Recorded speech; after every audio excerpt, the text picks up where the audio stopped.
खाणं एकपट, व्यायाम दुप्पट, याच्या पलीकडे काही लागत नाही. शरीरात खूप कमी लो मेंटेनन्स मध्ये चालतं. मेंटेनन्स खूप कमी आहे. त्याला काय महागातले कपडे घातलीत म्हणजे तुमचं शरीर चांगलं राहतंय असं कोणी सांगितलं? खूप महागातलं खाल्लं म्हणजे चांगलं राहतंय असं कोणी सांगितलं? अहो काही म्हणा, तुमचे 10 पिझ्झा बर्गर एकीकडे आणि आमच्या आईच्या हातची भाकरी एकीकडे, लक्षात घ्या. एका भाकरीला जी ताकद आहे ती तुमचे 10 पिझ्झा बर्गरला नाही, लक्षात घ्या. चला, नमस्कार मंडळी. इकडं माता भगिनींच्याकडून काय आवाज नाही आला. साताऱ्यात आहे आपण, ऐतिहासिक नगरी आहे का नाही? नमस्कार कसा पाहिजे? जोरात पाहिजे, बरोबर आहे का नाही? नमस्कार. ओके, बरं वाटलं जरा. चला, आता बरंच कौतुक झालेलं आहे. आपण आपल्या कामाला लागू, कारण ज्या कामासाठी आलोय त्याची सुरुवात करूया. सगळ्यात सुरुवातीला कळकळीची विनंती आहे की सारखं सारखं दवाखान्याकडे जायचं नाही, जास्त औषधं खायची नाही. म्हणजे औषधं वाईट आहे, दवाखाना चुकीचा आहे असं नाही, सगळं बरोबर आहे. पण आपण किती जायचं हे स्वतः ठरवायला पाहिजे, बरोबर आहे की नाही? होय की नाही? यस. जरा बोलत राहा म्हणजे मलाही कळू दे, नाहीतर मी आपला बोलून जायचं तुम्ही म्हणा काय बोललो होते, आहे का नाही? तर तुम्ही आहे का सोबत? सगळे आहे ना? ओके काय? चला, तर परत एकदा सगळ्यांना नमस्कार करतो आणि माझ्या ह्या हसत खेळत घरगुती उपचार याला सुरुवात करतो. खरंच सांगायचं तर आयुष्य सुद्धा हसत खेळत असायला पाहिजे. पण का कुणास ठाऊक लोक असं ना, एकेकाचं तोंड असं असते ना, मांजरासारखं असते बघा. ते बोका असतोय का नाही काय मासा बघताना, तसं एकेकाचं तोंड असते. एकेकाकडे बघितलं तर असं वाटतं की याला मुळव्यात आहे का काय कुणास ठाऊक. साधारण तोंड आकसलेलं. घरात बायको सुद्धा परेशान. असलं तोंड असल्यानंतर बायकोनं काय ओळखायचं? साहेब आनंदात आहेत, दुःखात आहेत, काय ओळखणार? बरोबर आहे का नाही? आणि जर समजा माता भगिनींना एक प्रश्न विचारतो, उत्तर द्यायचं. आपला नवरा कसा असावा असं वाटतंय? एकदम हसत खेळत रोमॅन्टिक मूड मध्ये डॅशिंग पाहिजे का नको? हसत पाहिजे का नाही? नाहीतर घ्या नाही. काय उपयोग आहे सांगा? माझ्या मित्रांना विचारतो, बायको कशी पाहिजे? हसत खेळत पाहिजे की नाही संसाराला? नाहीतर आल्याबरोबर कुठे गेलता इतका वेळ? मोबाईल पहिला आणा इकडं, पासवर्ड सांगा. किती बदल आणि पासवर्ड जर गावला तुम्ही मेलात फुकटच मग, आहे का नाही? कुठे गेलता? दूध आणलंय का नाही? जावा पाठदिशी दूध घेऊन या जावा. असं जर डोळं मोठं करून जर बायको बोलायला लागली तर आपल्याला वाटतंय चहा कुठून तरी बाहेरच पिऊन आल्याला बरं, आहे का नाही? होय की नाही? कळू दे जर असं, बरोबर आहे ना? तर विनंती करतो, आयुष्य सुंदर आहे, अजून सुंदर बनवू शकतो, पण ते हसत खेळत राहून दवाखान्यात जाऊन औषधं खाऊन मोठमोठाले ऑपरेशन करून काय होऊ शकत नाही, बरं का? तुम्हाला वाटत असेल मी जे बोलतो ते नाही पटलं तर मला सांगा, मी परत तुम्हाला ती गोष्ट पटवून देईन. मला सांगा, आजपर्यंत एक तर माणूस दाखवा की खूप महागातली औषधं खाल्ल्यात आणि 200 वर्ष जगलाय. हाय का कोण? कुणीही सांगा मला. जाऊ दे, 150 वर्षाचं आयुष्य, 100 वर्षाचं आयुष्य. मायकल जॅक्सन माहितीये का सगळ्यांना? मायकल जॅक्सन माहितीये ना? मायकल जॅक्सननं चॅलेंज केलं तर 150 वर्षाचं आयुष्य जगणार, 150 वर्ष. बॅरेल मध्ये झोपायचा, बॅरेल मध्ये. रोजचे स्वतःवरती 3 कोटी रुपये खर्च करत होता. 25 नर्स स्टाफ म्हणजे नर्स बॉय जे होते ना, बॉय वॉर्ड बॉय वगैरे, असे 25 लोक होती. डॉक्टर 7 डॉक्टर त्याच्यावरती दिवस रात्र त्याच्यावरती वॉच ठेवून होती. काय होतंय का? एसी मध्ये झोपत नव्हता, बॅरेल मध्ये झोपायचा. इतकं सगळं काय काय करायचा. त्यानं डोनर ठेवले होते, वेगवेगळ्या पार्टचे डोनर, किडनीचा डोनर, हृदयाचा डोनर, सगळे डोनर ठेवले होते. पण 50 पण काढू शकला नाही. 50 वर्ष सुद्धा जगू शकला नाही. लक्षात घ्या, सगळ्यात महाग वेळ आहे आणि तुम्ही वेळ वाया घालवताय. आणि वेळ आल्यानंतर कोणाचा मृत्यू फिक्स आहे. मरण कोणाला चुकलंय का? देवाधिकांनी पण समाधी घेतल्यात, बरोबर आहे का नाही? मग तुम्ही आम्ही माग का? आम्ही मरणाला घाबरून पळतोय लांब.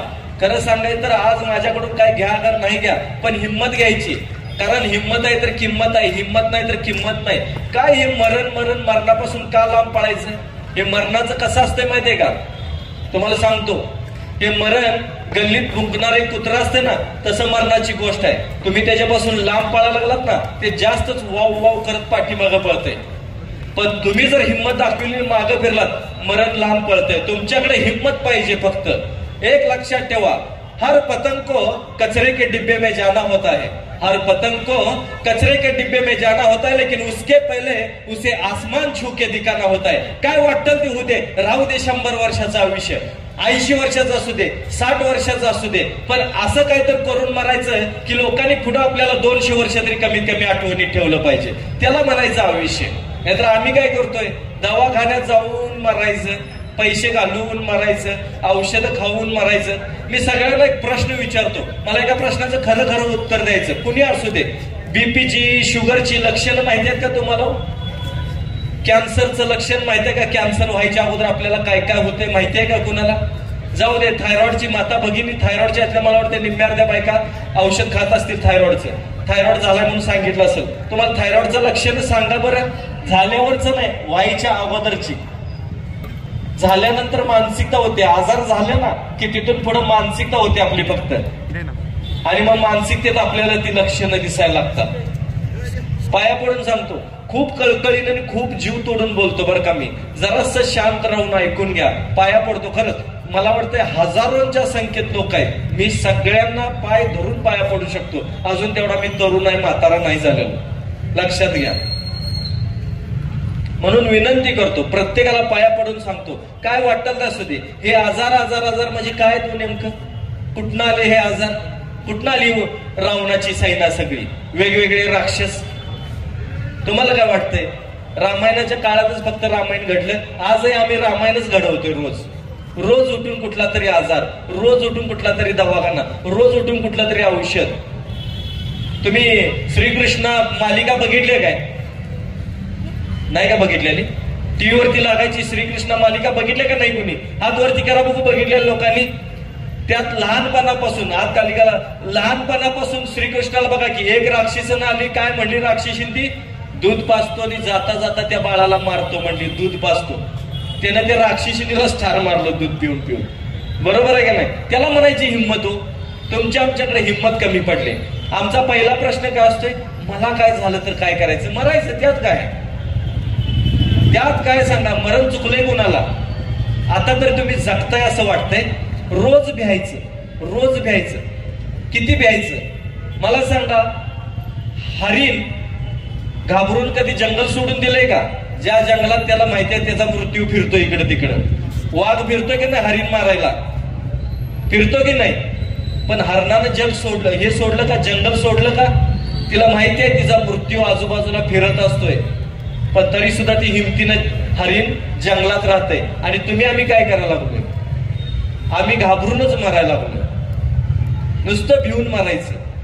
तुम्हाला खरं सांगायचं तर पाया पडून सांगतो, आयुष्य आपलं का कमी आलं माहिती का? आपण आजारांना खूप घाबरायला लागलोय. इतर प्राण्यांना पक्ष्यांना कुठे गेले हो आजार? हे मला सांगा बरं, इतर प्राण्यांना पक्ष्यांना कुठे गेले आजार? हाय का सांगा? क्रिएटिव्ह लेवल वाढलंय सांगा की. क्रिएटिव्ह लेवल वाढलंय, किडनी फेल गेली, डायलिसिस सुरू आहे. आहे का? तुम्हा आम्हाला काय बीपी शुगर कुठल्या प्राण्याला सांगा? कचरा कोंडाळ्यावरचं खाऊन जगणार आहेत, उकिरड्यावरचं खाऊन जगणारे प्राणी आहेत. त्यांना कुठं काय गेलंय? आम्हाला काय माहिती का? आम्हाला खरं सांगायचं तर स्वार्थ सुटलेला नाही. त्यांना काहीच माहित नाही म्हणून त्यांना काय होत नाही. आणि तुम्हा आम्हाला सगळं आजार माहिती आहेत, लक्षण माहिती नाही, पण आजार माहिती आहेत म्हणून ते आजार व्हायला लागलेत आपल्याला. लक्षात ठेवायचं.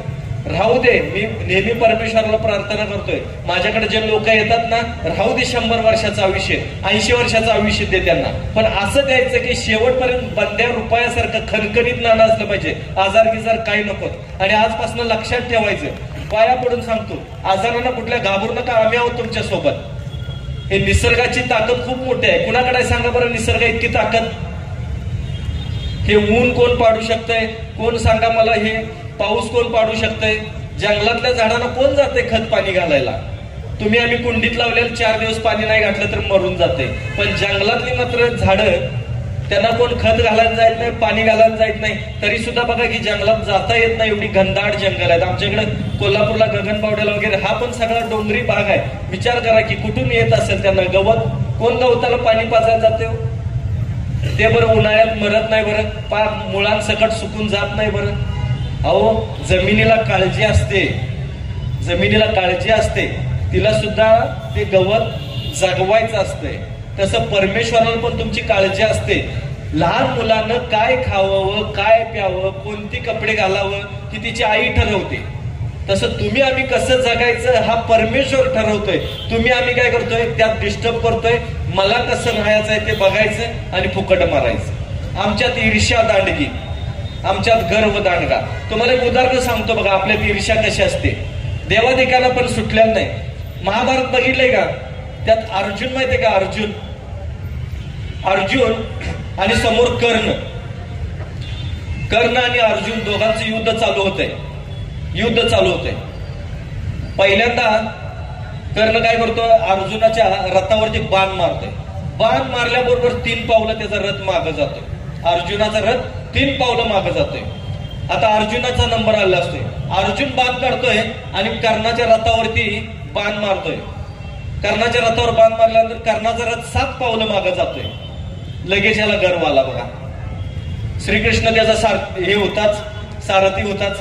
देव म्हणला, बघितलं का देवा, कसं आहे, त्यानं मारल्यावर 3 पावलं आणि मी मारल्यावर 7 पावलं मागे गेला. ह्याच्यातच कळतंय की मोठा धनुर्धार कोण आहे. तर देव काय म्हणते माहिती आहे का? शान्या पुढ लावून शांत घे म्हणते. स्वतः लगेच गर्व चढला की देव प्रत्येकाला असंच करतोय. म्हणतो शांत घे बाळ, शांत घे. तुला माहितीये का म्हणते, त्याचा रथ 7 पावलं गेला आणि तुझा रथ 3 पावलं मागं का आला? तुझ्या रथावरती जगाचं मागणं, जग सगळं श्रीकृष्णाकडे मागं जातोय का नाही? जगाचा बोजा घेऊन मी बसलोय, मी उभारलोय, म्हणून तुझा रथ 3 पावलं फक्त मागं गेलाय. हे लक्षात ठेव म्हणला. जगाचं मागणं घेऊन मी उभारलोय. आणि तुझ्या डोक्यावर बघ कोण आहे? मारुती. वर तुझ्या रथावरती मारुती बसलाय. जो मारुती, तो मारुती ज्याच्या तुझ्या भावाला तिची साधी शिपूट उचलता आली नाही, तो तुझ्या रथावर बसलाय. तुझा रथ मागं जाईल कसा? आणि त्याचा गर्व कमी करण्यासाठी मारुतीला श्रीकृष्णाने सांगितलं, तू जरा बाजूला बस, तू रथावरनं उतर. श्रीकृष्ण पण उतरले आणि मारुती पण उतरला. आणि शास्त्रात असं सांगितलंय की ज्यावेळेस कर्ण असतो ना, कर्णानं परत ज्यावेळेस बाण मारला त्यावेळेस अर्जुनाचा रथ ढगात निघून गेला. म्हणजे हे लक्षात ठेवायचं, तुम्ही आम्ही ढगात जायचं नाही, फुग्यासारखं आयुष्य जगायचं नाही. साहेब, मी पाया पडतो सगळ्यांच्या, ताई पाया पडतो. फुग्यासारखं आयुष्य जगायचं नाही. फुगा कसा असतो माहिती काय? जराशी हवा मारली की लगेच फुगतो आणि या पृथ्वीशी आपलं नातं तोडून जातो. आणि जरा कुठं पिन लागली एखादी की लगेच फाटकन फुटतो. बरोबर आहे की नाही? जगायचं तर हिमतीनं जगायचं, किमतीनं जगायचं. हे आजार बिजार काही डोक्यात घेऊ नका. त्याच्यासाठी आम्ही आहे तुमच्या सोबत.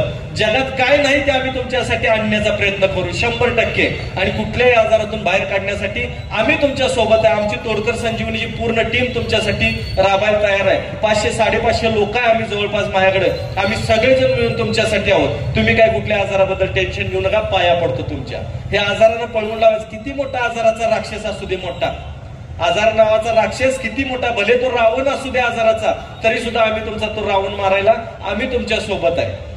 आज लक्षात ठेवा. त्यामुळे तुम्ही कुठल्या गोष्टीचं टेन्शन घ्यायचं नाही. आणि हे करण्यासाठी घरगुती उपाय जास्त करायचे. मेन म्हणजे तुमच्याकडे विश्वास पाहिजे, तुमच्याकडे श्रद्धा पाहिजे, तुमच्याकडे भरोसा पाहिजे. निसर्गावरती भरोसा ठेवा, माझ्यावर पण ठेवू नका. तुम्ही ठेवायचं आहे तर निसर्गावरती ठेवा. भरोसा ठेवायचा आहे स्वतःवरती ठेवा. आत्मविश्वास वाढवा. हाय का आज आत्मविश्वास तुमच्याकडे? तुमच्या आत्म्यावरती तुमचा विश्वास राहिलाय का? तुम्ही काय करता माहितीये का? आपला आत्मविश्वास घालवून बसलाय. स्वतःच आपलं आरोग्य आपल्या हाती म्हणतात. ठेवलंय का तुम्ही? तुम्ही दिलंय दुसऱ्यांच्या हाती. हे लक्षात ठेवा.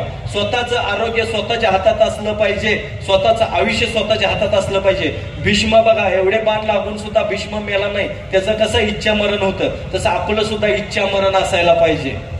ही कामं करणार आणि मगच मरणार हे तुम्ही ठरवा. तुम्ही कामाकडे लक्ष द्या हो, तुम्ही आजाराकडे जास्त लक्ष देताय. मला काय झालं तर मला काय, मर जा तिकडे फुकट. हे हो, डाएट बीट करणारी माणसं आहेत ना, ह्यांना वाटते ना की या राजमार्गाने पळवावीत सरळ सरळ. खरंच की काय तर हे सकाळी जेवतंय त्याच्यावर संध्याकाळी जेवते, दिवसभरात काही खात नाही. मग तुझा उपयोग काय? मनुष्य प्राण्याचा जन्म घेऊन लेखा. हा, दिवसभर गॅस सोडत येतो टार टार टार टार. सकाळी जेवला की संध्याकाळपर्यंत त्याचा गॅस तयार होतोय. जेवता जेवताच वाकडी होत्या करणारी माणसं. काय सांगायचं? वजन कमी झालं बरं का माझं, मी 5 किलो वजन कमी केलं. अरे पागल, तू वजन नाही कमी केलंस, तुझा आत्मविश्वास कमी केलास, कमजोरी आली त्यामुळे तुला. खाणं एकपट, व्यायाम दुप्पट, याच्या पलीकडे काही लागत नाही. शरीरात खूप कमी, लो मेंटेनन्स मध्ये चालतं. मेंटेनन्स खूप कमी आहे. त्याला काय महागातले कपडे घातलीत म्हणजे तुमचं शरीर चांगलं राहतंय असं कोणी सांगितलं? खूप महागातलं खाल्लं म्हणजे चांगलं राहतंय असं कोणी सांगितलं? अहो काही म्हणा, तुमचे 10 पिझ्झा बर्गर एकीकडे आणि आमच्या आईच्या हातची भाकरी एकीकडे, लक्षात घ्या. एका भाकरीला जी ताकद आहे ती तुमचे 10 पिझ्झा बर्गरला नाही, लक्षात घ्या. आणि हे लक्षात ठेवायला पाहिजे. आणि तुम्हाला सांगतो, देवानं सगळं दिलंय तुमच्याकडे सगळं दिलंय. मी माझ्या मित्रांना सगळ्यांना विचारतो, मला एका प्रश्नाचं परत उत्तर द्यायचं आहे. आईनं केलेली भाकरी आणि बायकोने केलेली भाकरी तुम्ही लगेच ओळखताय की नाही? चवीत फरक असतोय की नाही? आईची आजची भाकरी जेवता जेवता तुकडा मोडल्याबरोबर काय म्हणताय, आज आईने जेवण केलंय वाटतं, आहे का नाही? बायकोने केलं असलं तर लगेच ओळखते का? किचन तेच, मटेरियल सगळं तेच, शेगडी तीच, तवा तोच, करण्याची जागा तीच, चवीत फरक का? हे लक्षात ठेवा तुम्ही. हे फरक आहे, प्रत्येकात फरक आहे, प्रत्येक माणसात फरक आहे. त्यामुळं जास्त तपासण्या करत बसू नका. ते तपासणी डोक्यात राहिली ना की लय अवघड होते. तपासणी करणं का वाईट नाही, चांगलं आहे, तपासण्या करायला पाहिजेत, पण ते डोक्यात ठेवू नका. एक जण तपासणी करायला जाते उगाच. माझा एक मित्र होतं कोल्हापुरात, हाय अजून मेलेला नाही, मला वाटतं आता माझ्या तोंडात शिवी आली ती कोल्हापुरी भाषेत चालते ना बोललं तर. हा, त्याला काय नाही असं वाटलं की त्याला कुठं नेऊन मारावं का, अशी मरावं असलं. मित्र माझं बिल्डर आहे. समोर एक असंच चेक करायसाठी लॅब निघाला म्हणून म्हणला चला जाऊन सहज चेक करू. गेला, हे जे उद्घाटनाला बोललेलं, आता लॅबच्या उद्घाटनाला चालू होतं, हा बिल्डर आहे म्हणलं ह्याला बोलवलं, हे चेक केला. चेक केल्याबरोबर ह्याला 250 शुगर दिसली. आजपर्यंत काय नव्हतं. 250 शुगर दिसल्याबरोबर जे ह्याला जे सगळं घालमेल व्हायला लागलं, शुगर बरोबर ह्याचा बीपी पण वाढला. बाय 1 गेट 1 घे फ्री म्हणाली. शुगर बरोबर बीपी पण फ्री तुला, खा शुगरचे औषध. हो साहेब काय करता तुम्ही, हे 250 शुगर आहे. ते म्हणला खरं मला काय तसं वाटत नाही. अहो काय म्हणला तुम्ही, तुमच्या ताकदीवरती तुम्ही न्यायला लागलाय, मग ने ना तिथनं पुढे पण ताकदीवरती, कशाला उघड डोक्याला ताप करू. बीपीची औषध चालू, शुगरची औषधं चालू, सगळं चालू झालं. 8 दिवस घरात झोपून मला फोन केलाय, साहेब 8 दिवस झाला घरात आहे, जरा येऊन भेटा की मला. म्हणलं काय झालं? काय नाही हो असं असं. म्हणलं पहिलं उठ आणि वाटलं, म्हणलं कामाला लाग म्हणलं. हे तपासणी करायला जाताय ना तुम्ही, ह्या तपासणी नाही मिळाली की त्याच्या पुढची, ती तपासणी नाही मिळाली की त्याच्या पुढची, आणि ती नाही मिळाली की सरळ स्मशानभूमीत तुम्ही जाता. कशाला तपासण्या करता? करा. 80, 120 हे मला समजलं नाही खरं सांगायचं तर. गणित असेल ओके, पण मला नाही कळालं. मला सांगा, पुरुषाची आणि स्त्रीची ताकद सेम आहे का? फरक आहे की नाही? मेल फिमेल केलंय कशासाठी? हाताची 5 बोटं सारखी आहेत का? आमच्या इथं आल्यानंतर ना आम्ही नाडी बघतो. नाडी नंतर आमच्या इथं आल्यानंतर, आमच्या सेंटरला आल्यानंतर सातारची खूप लोक येतात माझ्याकडं. कोल्हापूरला येतात, पुण्यामध्ये येतात. पुण्यात कात्रज चौकातच आहे, कात्रज कोंडवा रोडला माझं आहे, तिथे येतात. माझं सेंटर आहे, माझं केंद्र आहे, तिथे येतात खूप लोक. बरेच सुद्धा झालेली बरीच लोक आहेत. बऱ्याच सातारच्या लोकांचे माझ्याकडे व्हिडिओ क्लिप्स आहेत, ज्यांनी बरे झाले म्हणून मी सांगितलेलं आहे. आणि अशा खूप साऱ्या गोष्टी आहेत. चला ते सोडू, पण तुम्ही आम्ही सुद्धा आजाराला आजपासून घाबरायचं नाही. आणि हे तपासणी करायला हाताची 5 बोटं काही सारखी नाही. नाडी बघितली की आमच्या इथं सांगतात तुमच्या शरीराची कॅपॅसिटी किती आहे, आणि कॅपॅसिटीनुसार तुमच्या शरीरात घटक आहेत का हे बघितलं जातंय. परवा एक जण आलं होतं, 25लं पोरगं होतं, 25-26 वय असेल, आणि आल्याने मला काय म्हणाले, साहेब मी एक ठिकाणी चेक करायला गेलो, माझा बीपी 160 दाखवला. डॉक्टरने औषधं चालू केली, एक गोळी चालू केली तरी 160, दुसरी घेतली तरी 160. डॉक्टर म्हणाले पुढे जाऊन काहीतरी बघा. मग मला जरा ते पुढे जाणं काही शक्य नाही म्हणून तुमच्याकडे आलोय, मला काहीतरी सांगा. मी म्हणलं तुला काय त्रास आहे का? नाही त्रास काय नाही.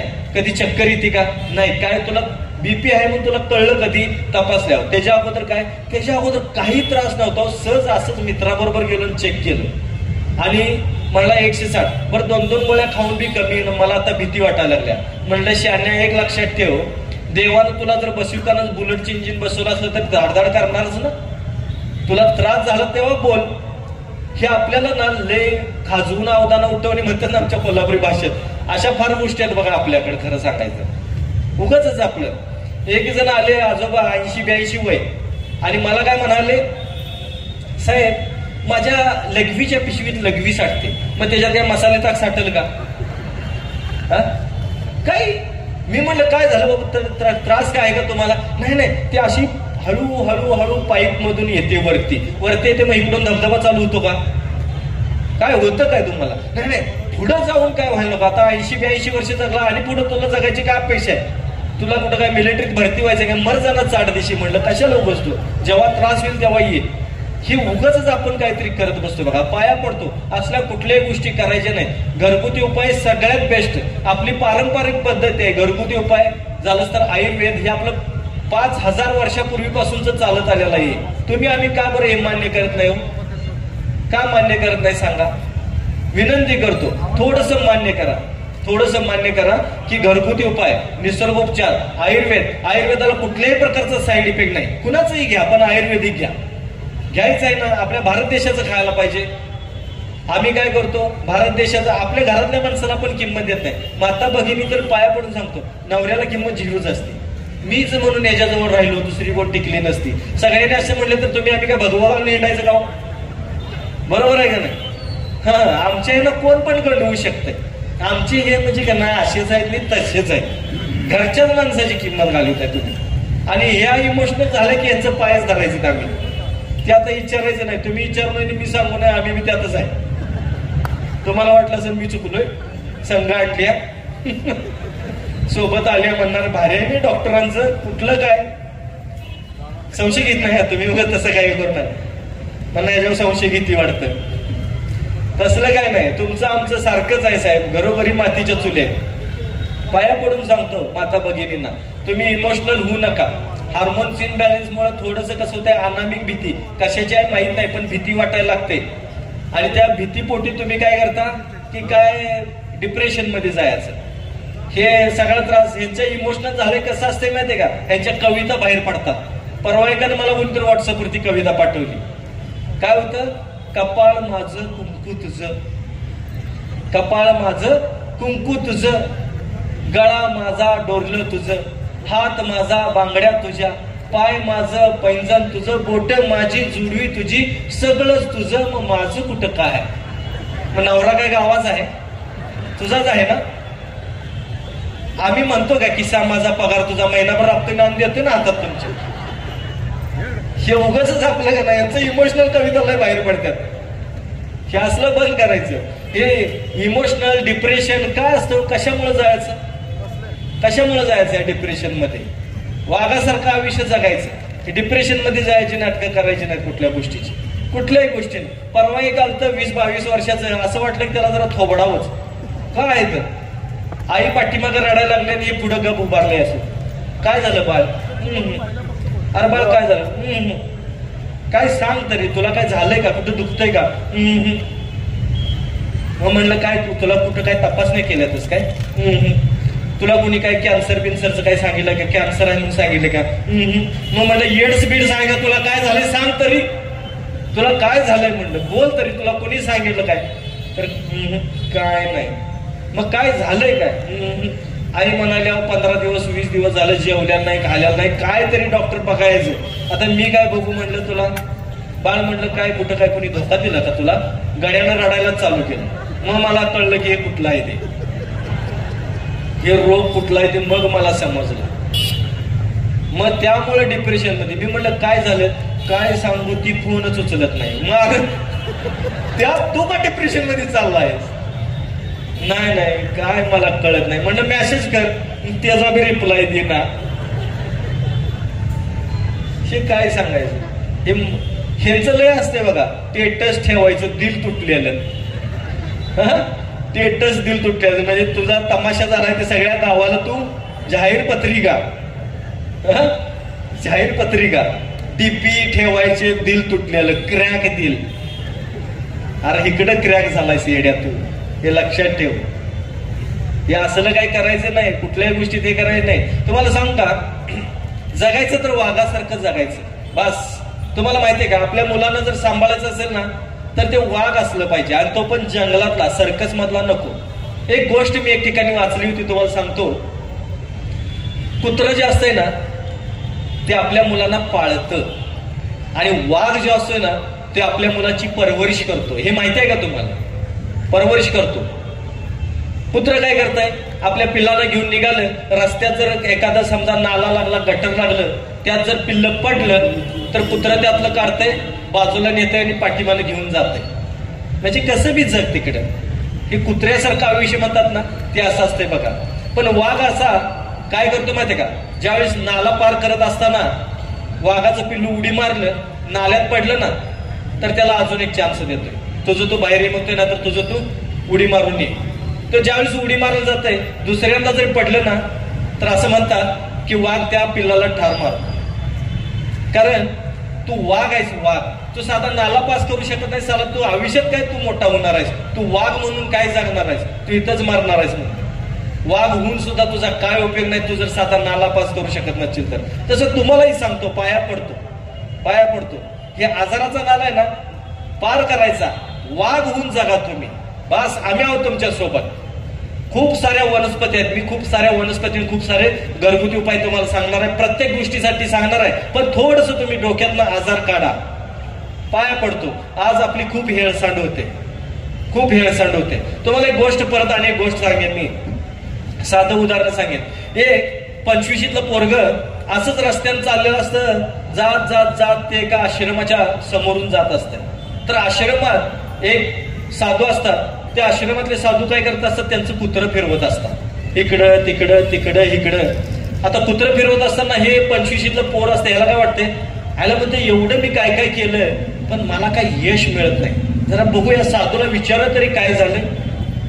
मग हे साधूला आपलं जातोय, साधूंचं पाय धरतोय आणि साधूला म्हणतोय, साधू महाराज, मी आयुष्यात म्हणतोय हे शिक्षण घेतलं, ते शिक्षण घेतलं, अमुक केलं, तमुक केलं, खूप काय काय काय काय केलं म्हणतोय. ही नोकरी केली, ती नोकरी केली, हा व्यवसाय केला, तो व्यवसाय केला, सगळं करून बघितलं, पण मला यशच कशात येत नाही.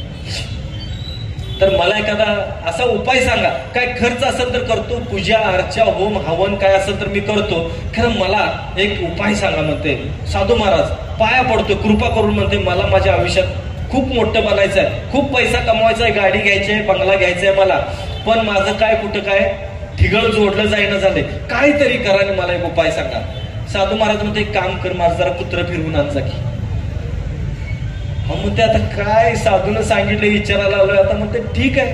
मग ते बाहेर बरेच दिवस झाले गेलेलं नाही, जरा जा त्याला कुत्र्याला फिरवून आण जा. मी हे काय करतोय, कुत्र्याला आपलं म्हणते चल बाबा, लू लू करतोय, आपलं ते घेऊन जातोय. जसं कुत्रा रस्त्यावर जातंय तसं गाडी दिसली का गाडीच्याच मागं पळतंय. कुठं हॉटेल दिसलं तिकडं जा, काय दिसल, म्हशी दिसल्या त्यांच्या अंगावर जा, माणसं दिसतील फिरायला त्याच्या अंगावर जा, इकडं तिकडं इकडं तिकडं करते, सगळीकडं wow wow wow wow wow करते नुसतं. आणि शेवटी आश्रमात परत आल्यावर कुत्र्याने एवढी लांबडी जीभ बाहेर काढलेल्या असत्या आणि हे आपला निवांत उभारला असतो. साधू म्हणतो, अरे माझ्या कुत्र्याला काय केलंच म्हणतोय, तू निवांत आहेस, तू कुत्र बघ म्हणते केवढं पेसाललंय, ते काय केलंस त्याला. अहो काय म्हणते साधू महाराज, तुमचं कुत्र गाडी दिसली अंगावर जा, घोडा दिसला अंगावर जा, म्हस दिसली, माणसं दिसली, सगळ्यांच्या अंगावर चैन आहे का म्हणते त्याला, एक ठिकाणी आहे का फिक्स ते म्हणते. तू काय करतोस मला का, तू बी तेच करत होतास. ह्या डॉक्टरकडे जा, त्या डॉक्टरकडे जा, हे तपासणी कर, ती तपासणी कर. आपण स्वतःची हेळसांडच करून घ्यायला लागल्या. हाय का भरोसा स्वतःवरती? भरोसा ठेवा, आम्ही आहोत तुमच्या सोबत. आणि घरगुती उपाय करायचे. आम्ही आहोत म्हणजे आमच्याकडे पैसे द्यायला, पैसे खर्च करायला यायचे नाही. तुम्हाला असं कोण सांगणार नाही. तुमच्या खिशात किती आहेत ना, त्याच्यापेक्षा जास्त काढायला बघतात लोक, हे लक्षात ठेवा. पण आम्ही आहे ना, तुमच्या खिशातली शिल्लक कशी राहतील हा विचार करून मी बोलतोय. औषधं खाऊ नका, कोण सांगणार नाही. हा, खुदा की कसम पैसा खुदा नहीं होता, खुदा की कसम पैसा खुदा नहीं होता, लेकिन खुदा से कम भी नहीं होता. इतना याद रखो बस, बाकी काय नाही. फक्त एवढं लक्षात ठेवायचं, पैसा हा काय देव नाही, पण पैशाशिवाय काय चालत नाही हेही लक्षात ठेवा. पण किती कमवायचं आणि काय कमवायचं हेही लक्षात ठेवा. आणि डिप्रेशन मध्ये जाऊ नका. तुम्ही लूज कसं बोलताय ना, लूज बोलणं काय असतं माहिती का, काय मिळवायचं आहे सगळं इथं, ज्याला कमवायला येत नाही ना तेच असं बोलतोय बघा. काय मिळवायचं आहे सगळं इथंच ठेवायचं आहे. तुझं आहे तेवढं दे माझ्या नाव करून, बघू बरं देतोस का, देता. मिळवायचं इथंही ठेवायचं आहे ना, इथं ठेवू नका, माझ्याकडे ठेवा, मी सांभाळतो तुमचं काय असेल. ते होत नाही लोकांना, ते सुटत नाही. बिन पैसे कमवता कोण ग बसत नाही. 100ची नोट पडली, 500ची नोट पडली, न उचलता तुम्ही जाणार नाही. असं दे काय इतर ठेवायचं आहे बघू बरं. रोग फुकट मिळतात, फुकट कमी खर्चात तुम्हाला रोग मिळतात. बघायचं आहे का तुम्हाला? बघायचं असेल तर आज घरात जायचं आणि दारात 500 रुपयाची नोट ठेवायची आणि आज घरात शांत झोपून दाखवायचं. 3 वेळा जर नाही उठून बघितलं, हाय का, वाऱ्यानं उडून गेली का, कुणी नेली का. 500 रुपयामध्ये रात्रभर जाणं काय गरज नाही. कुणी नाही नेली तरी सकाळपर्यंत तुम्ही ते त्या विचारातच राहणार. 500 रुपयामध्ये रात्रभर तुम्हाला रोग, दुसऱ्या दिवशी पित्ताचा त्रास, उष्णतेचा त्रास, रात्रभर झोपलाच नाही, नुसतं त्या 500 रुपयाचा विचार करत असणार. 100 रुपये ठेवलं तरी तुम्ही विचार करत असणार. हे लक्षात ठेवा. मी जे सांगतोय त्यात काय काय आहे हे समजून घ्या आणि मग घरगुती उपाय समजून घ्या. तुम्ही काही असू दे, कुठलंही टेन्शन घ्यायचं नाही. 2 BHK घर घ्यायचं, 2 बेडरूम आणि झोपतंय हॉलमध्ये. बेडरूम कशाला बांधलं सेड्याम? हॉलमध्ये फेऱ्या मारते, कधी पिटायचं कधी पिटायचं. झोप जा की माळा वा करून. कोण विचारते तुला फुकट झोपायला? वारं गिरं सगळं मिळते. काय आहे तर विनंती करतो, हे बघा मी ह्या साताऱ्यात ना तुम्हाला सांगतो, जे काय आज मी बोलतोय ना, जी तुम्हाला हिंमत द्यायला लागलोय ती हिंमत घ्या. सगळेजण तुम्हाला भीती घालणारे भेटतील. या समाजात भीती घालणारे खूप आहेत. बघ बाई, हे बिस्किट पुढे घेऊन येतात ना बायका, यांना घरात घेऊ नका, यांना हाकलून लावा, घ्यायचंच नाही. हे बिस्किट पुढे घेऊन येते. बघ बाई, त्या आमकीनं असंच अंगावर काढलं आणि तिच्या बाई पोटात नंतर कॅन्सरची गाठ होती, हिनं पोट दाबायला चालू केलं. बघा, हाय का, हाय का, हाय का, हाय का. दाबून दाबून दुखी तिने नवऱ्याचं डोकं खाती, पण त्या माझ्या पोटात दुखायला, चला तपासणी करायला. ते दाबायचं बंद कर. मित्र भेटला, काय सांगायचं? अरे बाबा, अंगाव काढू नकोस, कसा होतास, कसा झालायस बघ, मी मरणार आहे म्हणायचं, तू काय मला असलं सांगू नकोस. टेन्शन घेऊ नका. हे ऑपरेशन झालेत ना, ह्यांना बघायला जाऊ नका. असल्याला बघायला जायचं नाही. त्याचं मार्केटिंग लय भारी असते माहितीये का? नशीब म्हणून जगलो. हा, डॉक्टरला घाम फुटल्याला माझं ऑपरेशन करताना. तू बघितलेलंस का? दे शपथ बरं. तू बघितलेलं, तुला दिलं तर बुलीचं इंजेक्शन, तू पडलेलं डोळं पांढरं करून, डॉक्टरला घाम फुटलेला काय फुटलेला तू कुठं कधी बघितलास? उगाच आपलं सांगायचं नशीब चांगलं, तुझं नशीब चांगलं. आणि कशाचं नशिबाचं? कर्म चांगलं पाहिजे, नशीब ऑटोमॅटिक घडतंय. कुठलंही काम करताना काय, कुठलंही काम करताना ते मोठं व्हावं म्हणून करू नका. कुठलंही काम करताना चांगलं व्हावं म्हणून काम करा, मोठं व्हावं म्हणून काम करू नका. कुठल्याही कामाचं असू दे, आनंद आनंद मिळवण्यासाठी काम करू नका, आनंदी होऊन काम करा. ऑटोमॅटिक सगळ्या कामातून तुम्हाला स्वास्थ्य मिळेल यातून. आणि या सगळ्या गोष्टी लक्षात ठेवा. मी का सांगतोय आणि कशासाठी सांगतोय एवढं फक्त समजून घ्या. हिंमत घ्या, हिंमत. आणि हिंमत आहे तर किंमत आहे, हिंमत नाही तर किंमत नाही. ह्या साताऱ्यानं खूप काय दिलंय. मी जे आज बोलतोय ना, हे ह्या साताऱ्यातच शिकलोय मी. त्या साताऱ्यात पाया पडून, खरंच मला साताऱ्याचे उपकार मी आयुष्यात कधी फिरू शकत नाही. आयुष्यात न फिटणारे उपकार आहेत. जे आज मी बोलण्याचं शिक्षण आहे ना, मला जे अनुभव मिळाले ते ह्या सातारच्या माणसाने दिले. ह्या सातारच्या मातीत मी 5-6 वर्ष राहिलेलो आहे.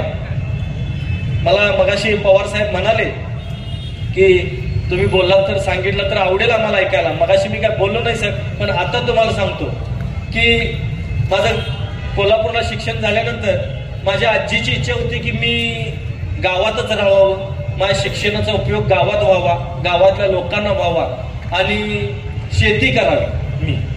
मला ते पसंत नव्हतं खरं सांगायचं तर. म्हणजे शेती करणं असं नाही, पण गावात करण्यापेक्षा माझं मत होतं की माझ्या शिक्षणाचा उपयोग प्रत्येक माणसाला व्हावा, या समाजाला सगळ्या व्हावा, सगळ्या जगाला व्हावा असं वाटत होतं.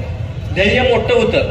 आणि त्या ध्येयानं पेटून घरातून शिक्षणाला पुढं किंवा बाकीच्या गोष्टींना अडचणी यायला लागल्यानंतर मी सरळ शेताला जातो घरात असं सांगितलं आणि चालत चालत चालत मी आमच्या इथं शिय फाटा आहे तिथं आलो. त्यावेळी सिंगल रोड होता, हायवे होता ना, आता 4 पदरी झालाय. त्यावेळी सिंगल रोड होता आणि मी ट्रक मध्ये बसलो.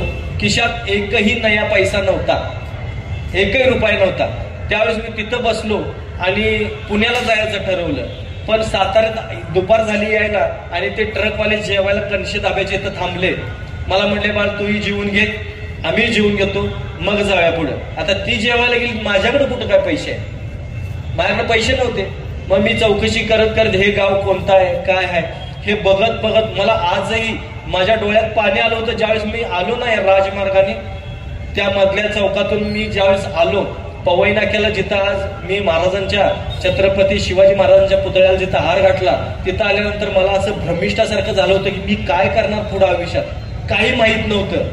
तिथून पुढं मी इकडं थोडंसं आलो आणि इकडं आल्यानंतर परत मला सांगितलं, मी फक्त स्टँड कुठं आहे विचारत होतो, मला इथं स्टँड आहे म्हणून सांगितलं.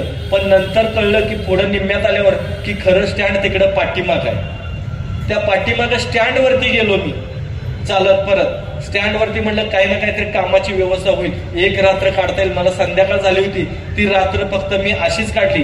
पोटात सकाळपासून काही नव्हतं, उपाशी होतो. त्या स्टँडच्या बाहेर तिथं बाजूला मुतारी होती, त्या मुतारीच्या बाहेर पाण्याचा नळ होता, त्या नळाचं पाणी पिलो आणि झोपलो. रात्रभर मच्छर चावत होते, काही कळत नव्हतं. त्या स्टँडवरती झोपलो होतो आणि धुळीनं आणि त्या सगळ्या दिवसभराच्या प्रवासानं दुसऱ्या दिवशी अशी परिस्थिती झाली होती माझी की लोक मला भीक द्यायला लागली होती. भिकाऱ्यासारखी अवस्था, मळलेलो, तोंड धुतलेलं नाही, केस विस्कटलेले, सगळं काही कळना. मला काही लोकांनी भीक दिली, 5 पैसे 10 पैसे 20 पैसे टाकले, मी उचलून त्यांच्या हातात दिले. म्हटलं मला भीक नको, मला काम द्या. मी आजूबाजूला दुकानात काम मागितलं, मला कुणी काम दिलं नाही. त्यावेळेस कुणी खाऊ दिला, कुणी काय दिलं, मी ते पण घेतलं नाही. नाही म्हटलं खाऊ नको, काम द्या, कामाच्या बदल्यात पैसे द्या, त्याचा मी तुमच्याच दुकानातून खाऊ घेऊ शकतोय. बरेच जण मला म्हणले किती माजोरड आहेस, अमुक आहेस, तमुक आहेस, काही असू दे. मला माझं ध्येय माहिती होतं, कारण मला खरंच आयुष्यात काहीतरी चांगलं बनायचं होतं. भले मोठं नाही बनलं तर चालेल, पण चांगलं बनावं ही माझ्या आजीची शिक्षण होतं, शिकवण होती, ती मला फक्त पाळायची होती. म्हणून मी चोरी लाडी लबाडी कुठली गोष्ट केली नाही. या साताऱ्यात मी आलो, स्टँडवरती दुसराही दिवस गेला, तिसरा दिवस गेला, असे मी 7 दिवस उपाशी राहिलो. 7 दिवस फक्त त्या मुतारीच्या बाहेर नळ होता, त्याचं पाणी प्यायचं. नंतर तर एवढा विकनेस आला होता की काय विचारायची सोय नाही. रात्री झोपायच्या अगोदर न्यूजपेपर जमा करायचे, पायाला बांधायचे, हाताला बांधायचं, तोंडाला बांधायचं आणि झोपायचं, कारण मच्छर खूप चावायचे म्हणून. आवाजाने मच्छरांच्या झोप नव्हती लागत, तरी सुद्धा त्यातनं पूर्ण वीक झालो होतो. त्यामुळं तेव्हा मी झोपलो आणि झोप लागली. पण 7वा दिवस ज्यावेळेस उजडला त्यावेळेस एक कोल्हापूरचा तिकडचा एक माणूस आला आणि बूट पॉलिश करायला तिथं थांबला होता. त्या बूट पॉलिशच्या बाजूलाच मी बसलो होतो. त्या बूट पॉलिशवाल्या दादांना मी विचारलं होतं की दादा, म्हटलं मला हे तुम्ही काम शिकवाल का? म्हणलं मी तुमचे साहित्य द्या मला, मी करतो, आणि मला म्हणलं हे काम शिकवा, मी पण बूट पॉलिश करतो, तुमचं काय असेल ते पैसे मी फेडतो. असं चालू होतं. आणि तो म्हणला बरं ठीक आहे. तो विचार चांगला होता. त्यानं मला बूट पॉलिश करायचं शिकायसाठी बाजूला बसवलेलं. तो आला आणि असा बूट ठेवला आणि बूट पॉलिश करता करता माझ्याकडे बघून म्हणला, माझा कोल्हापूरचा मित्र एक तुझ्यासारखा दिसतो रे.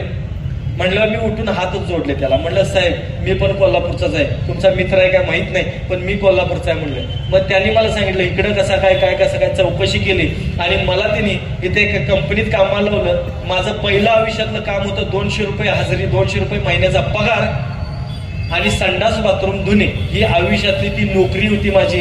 आणि ती नोकरी मी या साताऱ्यात केली आणि या साताऱ्यात जे जे लोक भेटले त्यांनी मला हिंमत देत गेले. आणि ज्या कंपनीत मी संडास बाथरूम धुत होतो त्याच कंपनीच्या 5 जिल्ह्यांचा अधिकारी ह्या सातारा जिल्ह्यात मी झालो. त्यासाठी 5-6 वर्षाचा माझा काळ गेला. पण 5-6 वर्षात मी सातारकरांना खरोखर म्हणजे आजपर्यंत मी कधी असं गुडघे टेकून नमस्कार कोणाला नाही केलं, पण मी तुमच्या सातारकरांसाठी खरोखर माझ्या डोळ्यात पाणी साहेब की नमस्कार करतो. मी जे काय शिकलो, जे काय घडलोय त्यातला बऱ्याच बरा मोठा जर काय हे असेल तर तो साताऱ्याचा आहे. विसरू शकणार नाही, कधी मी तुमचे उपकार फेडू शकणार नाही. असा हा सातारा, तुम्हा सगळ्यांना माझा सल्यूट आहे. आणि प्लीज त्या ह्याने मी तुम्हाला हात पाय जोडून अगदी मी खरोखर तुमचे सगळ्यांचे पाय धरून मी तुम्हाला सांगतो की आजाराला घाबरू नका, आम्ही आहे तुमच्यासोबत, आम्ही आहोत तुमच्यासोबत. तोडकर संजीवनीची टीम 400-500 लोकांची टीम सदैव तुमच्या सोबत राहील, तुम्हाला काय होऊ देणार नाही. हे या मी व्यासपीठावर आज सांगतो. फक्त घरगुती उपाय करा, जास्त पैसे खर्च करू नका. आरोग्यासाठी जास्त पैसे खर्च करायची गरज नाही आहे. जास्त महागातली औषधं, जास्त मोठी ऑपरेशन काय करायची, ऑपरेशन करायची सुद्धा खूप कमी गरज असते आपल्याला. आपल्या डोक्यात जर किडा गेला ना, नाही मला हे ऑपरेशन करायला लागतंय, बघा तुमची हळूहळू मानसिकता होत जाते, तुम्ही ऑपरेशन करून बसताय. कुठलंही ऑपरेशन करणं काय चुकीचं नाही, वाईट नाही आहे, बरोबर आहे. बरोबर आहे, पण ते करायचं का नाही हे स्वतः ठरवा. विदाऊट ऑपरेशन होऊ शकते. बरं, एकदा येऊन तरी बघा. इथून काय पुन्हा लांब नाही, पुण्यात या आणि तुम्हाला बघा. चॅलेंज आहे माझ्याकडून जितका प्रयत्न होईल त्याच्यापेक्षाही पुढे जाऊन मी तुमच्यासाठी प्रयत्न करीन आणि तुम्हाला ओके करण्याचं. आज इथं बरेच झाले सुद्धा, मला बऱ्याच पेशंट लोकांचे इथून फोन आले की साहेब आम्हाला स्टेजवरती येऊन बोलायचं आहे, आम्हाला सांगायचं आहे. मी सगळ्यांना सांगितलं नको, तुम्ही फक्त भरोसा ठेवा. हे सांगून नाही, हे तुम्ही ऐकून घ्या आणि पाया पडतो. साध्या साध्या गोष्टी असतात. आता केसांची समस्या असते बघा, महिला मंडळांच्या मध्ये जास्त असते. केस गेले, अमुक झालं तमुक झालं. आपल्याला सुद्धा बघा की वाटतंय माप आपण छान राहावं, पण केस टिकत नाही. केस टिकण्यासाठी साध्या साध्या गोष्टी आहेत. साध्या साध्या गोष्टी, लिंबूची साल घ्यायची आणि तूप घ्यायचं, दोन्ही मिक्स करायचं, मिक्सरला वाटायचं आणि त्याचा लेप तयार करायचा आणि केसांच्या मुळांना मॉलिश करायचं. 10 मिनिटं ठेवायचं आणि 10 मिनिटांनंतर धुवून टाकायचं. बघा, ज्या दिवशी कराल त्या दिवसापासून केस गळती बंद.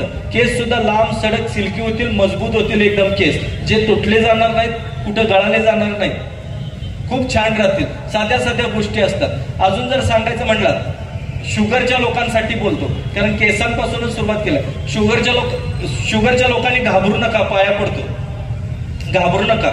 भीती सगळ्यात मोठा आजार आहे आणि धाडस हे सगळ्यात मोठं औषध आहे.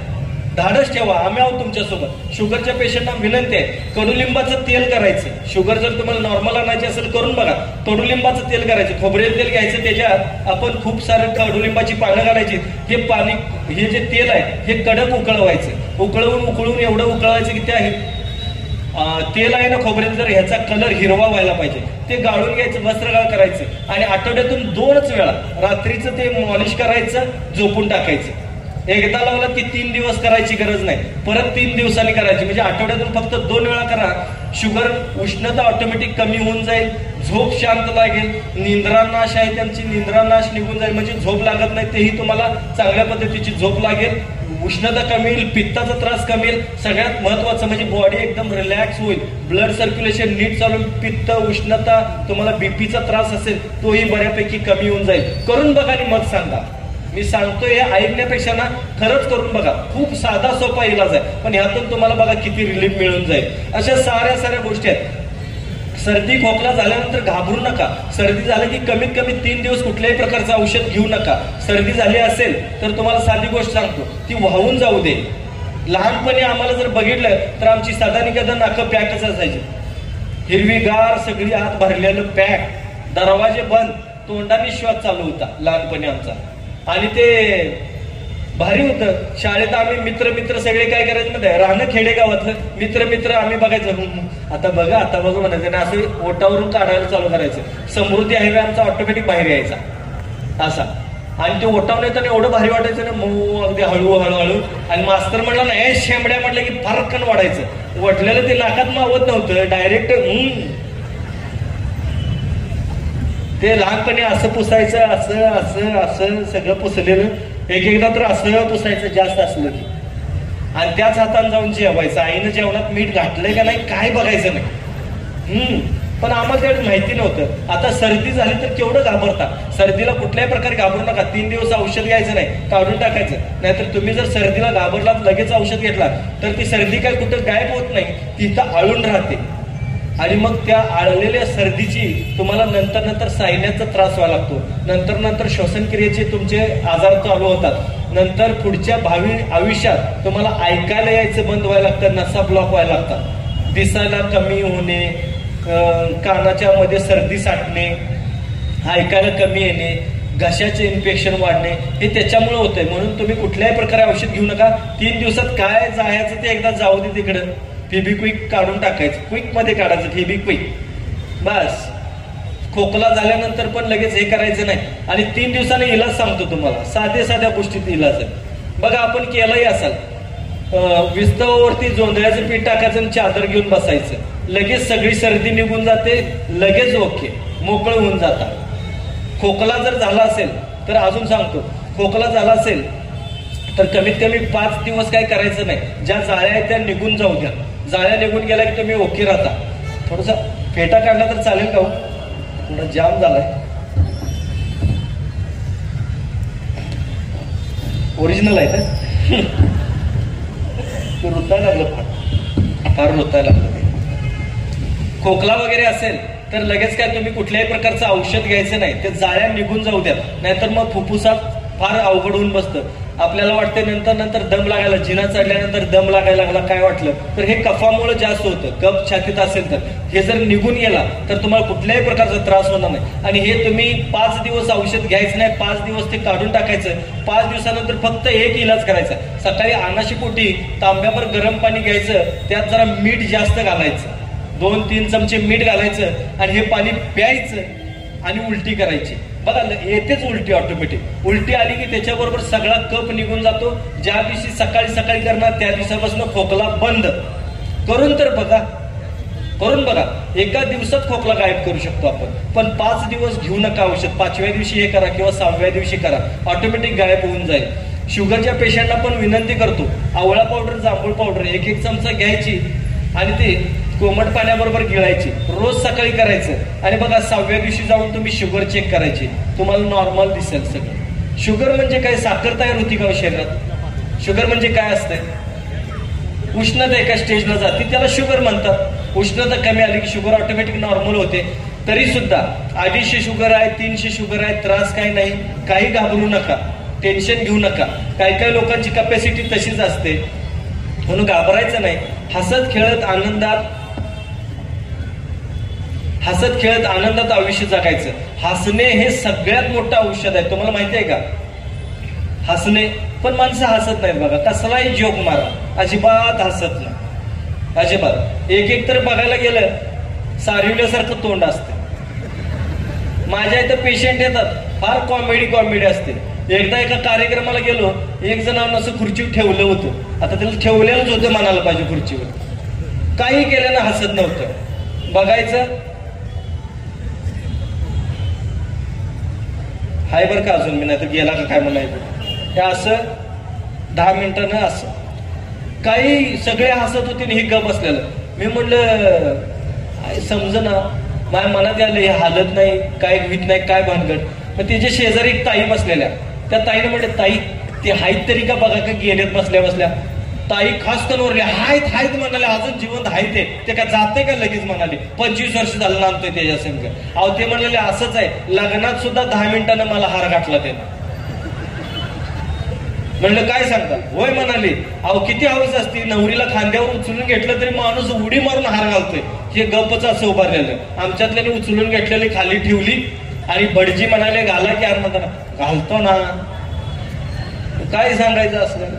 तर अशी काही लोक असतात. एक बघा की तुम्हाला सांग, बस स्टॉपला थांबलेला असतंय बघा, त्याचा आपला काही संबंध नसतोय, खरं त्याचं तोंड बघितल्यावर रागच येतो. त्याचं तोंडच असं काय सांगायलाच नको. हे आडवं गेलं तर मला वाटतं दिवसाचं काम होणार नाही, दिवस बेकार. महिला मंडळ माता भगिनींना विनंती आहे, हसत खेळत राहा. लिपस्टिक लावल्यानंतर एक हसत नाहीत बघा. लावा तुम्ही लिपस्टिक, काय होटलच काय, सगळ्यात तोंडाला मरकटा. लाल तोंडाच्या माकडाकडे सगळं तोंड लाल करा. आम्ही बघतो, खरं हसा की हसत नाहीत. खूप अवघड आहे. हसायला काय होतंय कोणास ठाऊक. आणि हसायचं म्हणजे यांचं कसं असतं माहिती आहे, समोरच्याचा गैरसमजच व्हायला पाहिजे हसताना. आता काय करते कुणास ठाऊक. मी माझ्या मित्रांना घेऊन एकदा मुंबईला गेलो. मला म्हटलं सगळीकडे फिरतोस, आम्हाला बी घेऊन चल. घेऊन गेलो एका मॉलमध्ये. एक ताई होत्या साडीगिडी व्यवस्थित नेसून मस्तपैकी, त्या मॉलमध्ये त्यांच्या शॉपच्या समोर थांबलेल्या. माझ्या मित्राला बघितल्यानंतर, हे खेडेगावातलं हो, भाकरी 10-12 वडणार सगळं, हे दिवसाला 10-12 भाकरी खात्याला, हे नांगरगट्ट्या, काय सांगायचं. ते आपलं थांबलं, ते तिच्याकडे बघत असं निघालेलं. त्या ताईने लगेच त्याला असं गेलं, ते तिच्या बाजूलाच जाऊन थांबलं. मी म्हटलं थांबलास का, चल की. म्हणते तू जा, तुला काय कळत नाही, तू जा. म्हणलं काय झालं? अरे तू जा रे मला म्हणाला. मी म्हणलं काय झालं ते तर सांग. ते काय नाही, मला तिनं खुनिवलंय म्हणते. काय बोलायचं. बघा हसत खेळत राहा. मला माहिती आहे मी जे सांगतोय ते तुम्ही ऐकताय का सगळे? नक्की काय बघायचंय का किती लोकांनी ऐकलंय ते? एक गेम खेळायचा काय गेम? तयार आहे ना सगळे? कोण बाळ आहे ते? काय नादच खुळा कार्यक्रम आहे की. नंतर भेट बाबा, पाया पडतो तुझ्या. तर गेम खेळायचा काय सगळ्यांनी? एक नक्की काय? ओके बघा मी सांगून सुद्धा लोक किती ऐकतात बघा. चला मी एक तुम्हाला गेम सांगतो. ह्या गेम मध्ये काय करायचं आहे, सुरुवातीला हात चोळायला, ऐकून घ्यायचं बरं का सगळं. हात चोळायला चालू करायचे. मी स्टार्ट म्हणलं की हात चोळायला सुरू करायचं, जोरात जोरात जोरात जोरात. आहे का, आधीच चोळायला चालू केलं. ऐकून घ्या म्हणलं तरी घेतलं काय. हात चोळायला चालू करायचं. स्टार्ट म्हणलं की जोरात जोरात जोरात जोरात जोरात जोरात जोरात जोरात जोरात जोरात हात चोळायचा. स्टॉप म्हणलं की लगेच थांबायचं. काय करायचं, स्टॉप म्हणलं की लगेच चालू. स्टार्ट म्हणलं की चोळायचे, हात चोळायचे, चोळायचे, परत लगेच स्टॉप. 1 2 3 गो म्हणलं की टाळी वाजवायची. 1 2 3 गो टाळी वाजवायची. समजलं की, समजलं काय का परत सांगू, समजलं ना. 1 2 3 गो म्हणलं की टाळी वाजवायची. ओके, किती ऐकतात बघा, तुमचं तुम्ही बघा. यातले 10% सुद्धा ऐकणार नाहीत साहेब, लिहून ठेवा. 10% सुद्धा. चालू काय, स्टार्ट. जोरात जोरात जोरात जोरात जोरात जोरात जोरात जोरात जोरात जोरात जोरात स्टार्ट. जोरात जोरात जोरात जोरात जोरात जोरात जोरात जोरात जोरात जोरात स्टॉप. आम्ही काय मारावं.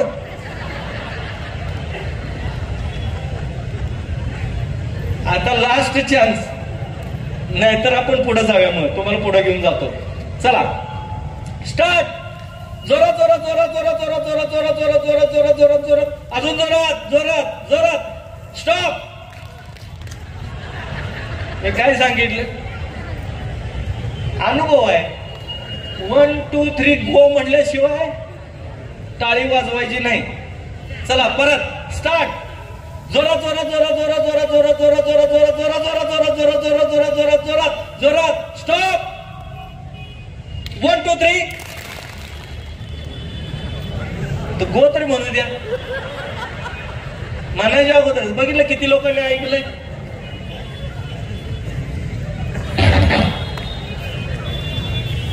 आता ते तुमचं तुम्ही मोजा, कितीनी टाळ्या वाजवल्या आणि कितीनी काय केलं.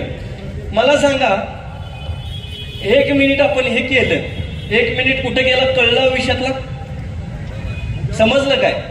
कुणाला हप्ता आठवलं काय, हप्ता, गाडीचा हप्ता, कुणाचं तरी देणं, आजार, पाणी, काय आठवलं कुणाला, आठवलं काय नाही ना. असंच आयुष्य जगायचं. 1 मिनिटाचा 1 तास, 1 तासाचा 1 दिवस आणि 1 दिवसाचा 1 आयुष्य करायला काय लागणार आहे त्यात. त्यामुळे बिनधास्त राहा. आम्ही आहोत तुमच्या सोबत. जरा जोरात होऊ दे, आलो जोरात. ओके, जरा जागे व्हा, खरंच जागे व्हा. चला, हे कसं आहे, कुठल्या गोष्टी टेन्शन घ्यायचं नाही, अजिबात टेन्शन घ्यायचं नाही. बऱ्याच लोकांना असते बघा, गाडी घ्यायचं, हप्त्याचं टेन्शन, हप्ता कसा भागू, काय करू, आणि हप्ते किती नाही दिले आणि त्या वसुलीवाल्याचा फोन आला ना, तर हे काय करते ना, फोन बायकोकडे देते. बायको मध्ये काहीतरी सांग की, काहीतरी सांग. आता बायको मी काय सांग, काहीतरी सांग. शेवटी मध्ये मेलाय म्हणून सांग. तर बायको कशी सांगणार, मेलाय म्हणून, मेलाय म्हणून सांग म्हणते. मग बायको फोन उचलली मध्ये, हॅलो, हा ते होय संडासला गेल्यात. अर्ध्या तासानं परत फोन आल्यावर ते उचल उचल, अजून बाहेर यायचंय. अर्धा तास काय करते हो तिथं. आणि खरंच काय काय लोकांना 10-15 मिनिटं तिथं बसायचं सवय. मी म्हणलं ना, हसत खेळत राहा, आनंदात राहा. हे एक जण हसायसाठी कुठं जाते ना, त्या तिकडं जातात. संडास मध्ये मोबाईल घेऊन जायचा आणि तिथं रील्स बघत असते, एकटंच हसते. बायको बाहेर परेशानी, एकटा का हसायला, काय झालं, जरासं बंद करायचं. आणि मस्त विषय, गाडी हलकी घ्यायची नाही. हो का, 1/4 भरल्याशिवाय कोण देत नाही. पण बँकवाले, पतसंस्थावाले असतील, माफ करा बरं का, एक कॉमेडी म्हणून सांगतो. गाडी घ्यायची असेल तर हलक्यातली गाडी घ्यायची नाही. 1/4 भरल्याशिवाय गाडी मिळते का आपल्याला, नाही मिळत. 1/4 रक्कम भरायची. 3 महिने काय बँक तुमच्याकडे येत नाही. त्या 3 महिन्यात ती गाडी अशी तुबडायची, अशी तुबडायची, अशी तुबडायची, सगळी हाऊस पिढून घ्यायची. बस बायकोला घ्यायचं, बॉबल वेगल घालायचं, मस्त काही खांद्या वाटेन फिरत राहायचं. पोरांना घ्यायचं, ह्या पाहुण्याकडे जा, त्या पाहुण्याकडे, एखादा मुंटा इकायला लागलं तर चालेल, खरं पाहुणं रावळ सगळं करून घ्यायचं मस्तपैकी. 3 महिन्यात बायकोनं म्हणायला पाहिजे, नवरा पागल झाला का काय, कधीच नाही आयुष्यात एवढी हाऊस केली माझी काय, असं म्हणता म्हणता तिला म्हणायचं तू बी चालू गाडी. ती मुली नको नको मला तू शिक. अहो कुठे तर धडकली, मुद्दाम ठोक म्हणायचं, काय रिपेअर करायची नाही गाडी. पाक त्याचं खाड खाड खाड खाड पाठीमानं पत्रा ओढत आणायचा घरापर्यंत आणि दारात लावायची.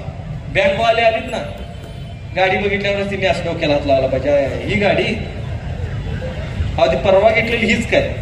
साहेब बाबा विनंती करतो, राहू दे तुमची गाडी काही नेत नाही, हळूहळू जमल तसं फेडा म्हणायला पाहिजे, गाडी काही नेत नाही म्हणायला पाहिजे. आणि जरी समजा त्यात बँकेनं तरी सुद्धा ओढून नेलीच तर बिंदास्त राहायचं. 3 महिन्यात सगळी बायका पोरांची हाऊस पेटलेली असते, 3 महिन्यात आपली हाऊस पेटून घ्यायची.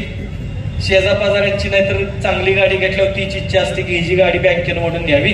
शेजापाजाऱ्यांची इच्छा पूर्ण झाली, आपली हाऊस पेटली, कर्जाचं काय ते बँक बघल, आपण कायचं टेन्शन घ्यायचं कशाला.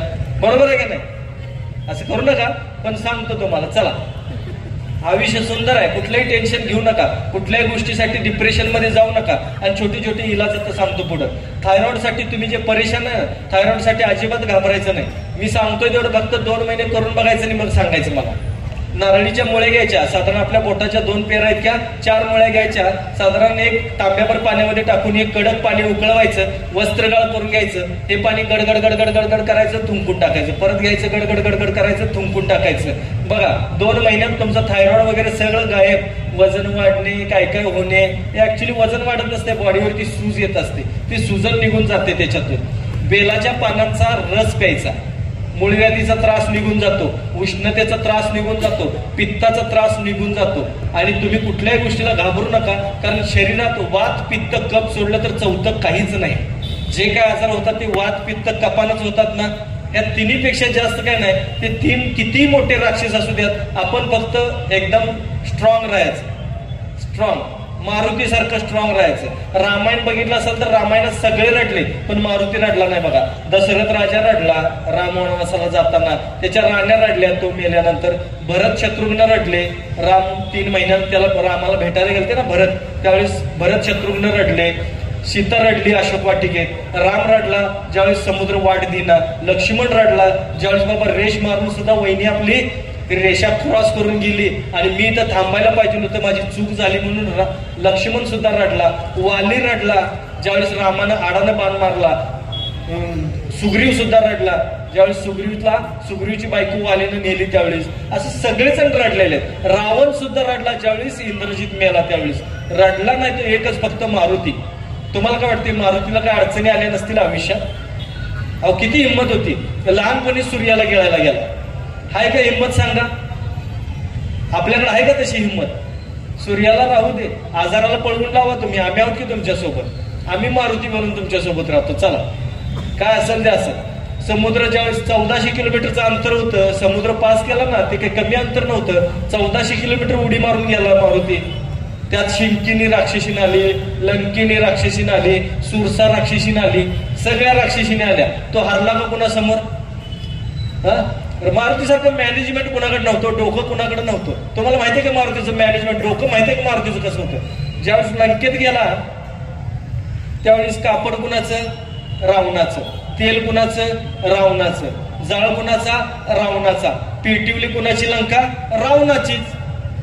बरोबर आहे नाही? सगळं तेजच मटेरियल. आपण फक्त जाऊन शिपूट लावून सगळीकडे पेटवून आला. स्वतः जळला का? लंका जाळली, सोन्याची असून भस्म करून आला, अशोक वाटिका उपटून टाकली. काय हिंमत सांगा की. आणि सूक्ष्म रूपात गेला होता मारुती, सूक्ष्म रूपात जाऊन एवढं कांड करून आला. आणि तुम्ही आम्ही साधा आजाराला मारू शकत नाही तर जिंदगानीवर काय आहे आजार बिजार? काय घाबराय ना, आम्ही आहे तुमच्या सोबत. काय वाटतं ते होऊ दे. हाय का सांगा की. आमच्याकडे काय, आम्ही काय करतोय? पैसा आमचाच, आजार आमचाच, फाडून घ्यायचं आम्हीच, सगळं आमचंच. म्हणजे रावण आम्ही झालोय आणि राम केलाय कोणाला? बाण मारायला दुसऱ्याला. राम आपण व्हायचं. लक्षात घ्या. किती आजाराचा मोठा रावण असू दे, आम्ही आहे तुमच्या सोबत. मारू की भले आमची वानरसेना असू दे, कारण आम्ही तुमच्या सोबत आहे. काय टेन्शन घ्यायचं नाही. तोडकर संजीवनीची भले कसली तुम्ही वानरसेना म्हणलं तरी आम्हाला आनंद आहे, कारण त्यानं आम्हाला मदत केली. तुम्हाला आम्ही मदत करतो आजाराचा रावण मारायसाठी. किती मोठे राक्षस असू द्यात, मारे ना, आम्ही सोबत असल्यावर भ्यायची गरज नाही तुम्हाला. म्हणून सांगतो छोटे छोटे इलाज. चला पुढे जाऊन, ज्यांना बीपीचा त्रास आहे ना त्याने अजिबात घाबरायचं नाही. फक्त कुंभक करायचं, फुकटात बरं होऊन जा. फुकटात 1 रुपया नाही, पैसा खर्च नाही. श्वास घ्यायचा, छातीत रोखून ठेवायचं, थोडंसं बॉडीवर प्रेशर सोडताना तोंडातून परत परत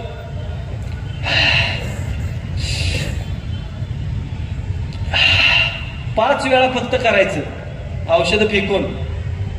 काय गरज लागत नाही, काय गरज. आणि आम्ही आहोत तुमच्या सोबत. फक्त हिंमत वाढवा. का सांगतोय आम्ही तुमच्या सोबत आहे? कारण हिंमत कमी पडायला लागल्या आणि हिंमत आहे तर किंमत आहे. मरताना तुम्हाला सांगू का, मरताना तुमचं कुणी ऐकत नाही. तुम्हाला वाटत असेल की माझी एवढी इस्टेट कुणाचीच नसते. काल कुणाची तरी होती, आज तुमची आहे. तुम्ही मेल्यावर दुसरं कुणातरी स्वाधीन करून जाणार आहे. इस्टेटीवर लय गर्व करू नका. हे फक्त ही इस्टेट व्यवस्थित सांभाळा. ही इस्टेट ज्याला जमली ना सांभाळायला, त्याला आयुष्यात काय नाही जमलं तरी चालेल. लक्षात ठेवा, काही नाही जमलं तरी फक्त ही इस्टेट, ही प्रॉपर्टी बघायची. बाकी सगळं फुकट आहे, काय नाही. आणि ह्याला लो मेंटेनन्स मध्ये चालतंय म्हणून सांगितलं ना, कुंभक करा. बघा तुम्ही बीपीची औषधं बंद करून टाकाल. करून तरी बघा आणि मग सांगा मला. अशा खूप साऱ्या गोष्टी आहेत. फक्त हिंमत ठेवा, हिंमत. मी हिमतीनं का सांगतोय? जन्माला येताना नाव नसतंय, श्वास असतोय. मेल्यानंतर नाव असतंय पण श्वास नसतोय. आयुष्य कसं आहे ते तुम्ही समजून घ्यायचं आहे, समजून घ्यायचं. आणि एवढं जीव तोडून का बोलत असेल मी या बोलण्याचे पैसे घेतलेले नाही आहेत, नको आहेत मला पैसे. पण हे ऐकून यातले एक 8-10 लोकांनी जरी घरगुती उपाय केले, सकाळी उठून व्यायाम करायला 4 लोक जरी फिरायला गेल्या, 2 माता भगिनी आमच्या जरी फिरायला गेल्या, तरी आजचं माझं जी कमाई आहे ती खूप मोठी आहे. मला माहिती आहे हे सांगितल्यानंतर पैसे मिळत नाही, पण जे मिळवतंय ते पैशात मोजू शकत नाही इतकं मला यातून मिळणार आहे. मी माझं काम प्रामाणिकपणे करतोय. परमेश्वरानं दिलेलं मला हे काम आहे आणि मला हे प्रामाणिकपणे करायचं आहे. माता भगिनींना विनंती आहे, फक्त जाताना फिरायला एकट्या जावा. कुठेतरी उगाच दरोडा घालायचा असल्यासारख्या 5-6 जणी मिळून जाऊ नका. त्यांचं कसं असते माहितीये का, हे एक कमला, एक विमला, एक सुभद्रा, एक गोळा करायचा ज्ञान. आणि जाताना टीव्हीवरच रात्री टीव्हीवर बघितलेल्या मालिकेची चर्चा, मला वाटलं आता ती मरतीच वाढतं. ती मरू दे नाही तर जगू दे, तू हिंड ना ग तोंड बंद करून. हिचं काही सांगायलाच नको. तुम्ही पण मित्रमंडळ भेटलं की फिरायला गेल्यानंतर बागेत बसल्यानंतर काय सांगायचं? तुम्ही काय बघताय आम्हाला चांगलं माहिती आहे. या कार्यकर्ते आमचे कसे आहेत माहितीये का, साडीच्या दुकानाच्या बाहेर प्लास्टिकची बाई असते का नाही, तिच्याकडे सुद्धा असं बघत बसते. म्हणजे काय दिखणे हो, अरे ती काय भाकरी करते काय? दिखणे असून काय करायचं? बायको किती सुंदर असू दे, टू व्हीलरवर मागं बसलेली असली तरी हळूच नकट सक्ट दिसलं तरी तिकडं हळूच बघते असते. काय असते तिकडं? बायको पाट्यानं बुक्कीच घालते, पुढं बघ दडीकचील. आयुष्य सुंदर आहे हो, सुंदर बोलू शकतो. एन्जॉय करा, लाईफ एन्जॉय करायचं, हसत खेळत जगायचं, बस. बाकी काय करू नका. चला तर पुढं छोट्या छोट्या गोष्टी सांगणार आणि एक महत्वाची गोष्ट सांगून आपण आता बास करूया. खरं सांगायचं कारण सगळ्या गोष्टीला आम्ही आहोत हे विसरू नका. चला बाकीचं तुम्हाला सांगतो. बीपी झालंय, शुगर झालंय, आता हाडांचं दुखणं आहे. बऱ्याच लोकांना बघा संधिवात होतो. या थंडीच्या दिवसात तरी सकाळ सकाळी बऱ्याच लोकांची बोटं चकडली जातात, आकडली जातात, मुंग्या वगैरे येतात, काय काय येतात. आमच्या इथं अशी मसाज पद्धती आहे की आम्ही 10 मिनिटांमध्ये बऱ्यापैकी ओके करून देतो. पण तरी सुद्धा जर हाडांचं दुखणं काय असेल, कुठं काय स्लिप डिस्क होऊ नये, मणक्यात गॅप पडू नये, गुडघे दुखू नयेत असं जर वाटत असेल तर तुम्हाला सांगतो गाजर, काकडी आणि बीट याचा रस काय घ्यायचा 1-1 कप. गाजर, काकडी, बीट याचा 1-1 कप रस घ्यायचा. हा एकत्र मिक्स करायचं आणि सकाळी नाश्त्यासोबत हा घ्यायचा.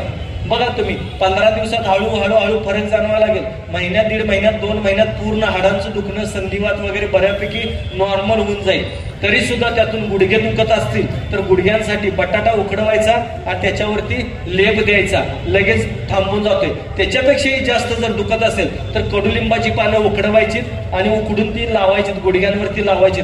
गुडघ्यावर सूज असू दे, गॅप असू दे, बदलायला जरी सांगितलं असेल एकदा येऊन भेटा, बघा तुम्ही ऑपरेशन कॅन्सल करा. आणि असे खूप लोक आहेत. मणक्यात गॅप आहे, माता भगिनींना जास्त करून बघा की मणक्याचे त्रास असतात, कंबरदुखीचा त्रास खूप असतो. तर हे जर घालवायचं असेल, कडुलिंबाची पानं सगळ्यात बेस्ट. नसेल तर माता भगिनींना एक विनंती करतो, तुम्हाला खसखस रोज रात्री जेवण झाल्यानंतर 1 चमचा खसखस खायचं. कंबरदुखी, गुडघेदुखी निघून जाते. तुम्ही खसखस खायला जाऊ नका, तुम्ही खसखस खायची नाही.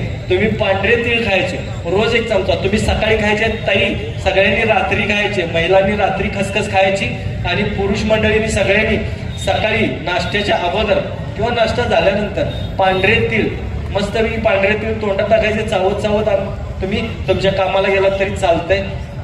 ह्यातून हाडांचं दुखणं बऱ्यापैकी कमी होऊन जाईल. नसा जर समजा तुमच्या पूर्ण म्हणजे कुठं कोलेस्ट्रॉल वाढलंय, काय झालंय, तर नसा ओके चालण्यासाठी, कोलेस्ट्रॉल कमी करण्यासाठी सगळ्यात महत्वाचं आहे ते चिंचेचा कोळ घ्यायचा. आणि चिंच असते ना, त्याचा खोळ मिळतो बघा रेडीमेड, किंवा रेडीमेड चिंच जरी मिळाली तर ती काय करायचं, बी काढायची त्यातली आणि ठेचून त्याला ठेचून घ्यायची. आणि ती जर समजा अशी जर चिंच तुम्ही खाल्लात तर नसांमध्ये जे कोलेस्ट्रॉल साठलेलं असतं किंवा ब्लॉकेजेस असतात हे बऱ्यापैकी कमी होण्यासाठी त्याची खूप चांगली मदत होते. कोलेस्ट्रॉल 2 महिन्यामध्ये कोलेस्ट्रॉल नील येऊन जाऊ शकतं. तुम्ही करून बघा. चिंचेच्या पानांचा काढा करून जरी पिला तरी सुद्धा बऱ्यापैकी हृदयाचे प्रॉब्लेम कमी होतात, कोलेस्ट्रॉलचं प्रमाण कमी होतं, व्यवस्थित होतं. पेशी कमी जास्त होणे, पपईच्या पानांचा काढा करून प्यायचं, पेशींचं कमी जास्त होणे, विकनेस येणे निघून जातं. माता भगिनींना विनंती आहे, महिन्याच्या त्या 5 दिवसांमध्ये ज्या अडचणी येतात, म्हणजे कमी जास्त होणे, कमी होणे, जास्त दिवस होणे किंवा गर्भाशयात गाठी होऊ नयेत असं जर काय वाटत असेल, त्या विषयाबद्दल मी जास्त काय बोलू शकत नाही, माफ करा. त्यासाठी आमचं महिला स्वास्थ्य फाउंडेशन आहे. तुम्ही माई असतात त्या फाउंडेशनला, माईनी तेवढ्यासाठी म्हणजे माझी मिसेस यांनी महिला स्वास्थ्य फाउंडेशन काढलंय. महिलांच्या स्वास्थ्यासाठी जे काय प्रश्न असतात, महिलांना जे उघड मांडता येत नाही ते तुम्ही माईंच्या समोर मांडू शकता. त्यासाठीचे नंबर आहेत, मला वाटतं इथं स्टँडीवरती नंबर आहे, त्याचे फोटो काढा. 0231 26 88 800, 0231 26 88 800 या नंबरवरती तुम्ही कॉल करू शकता.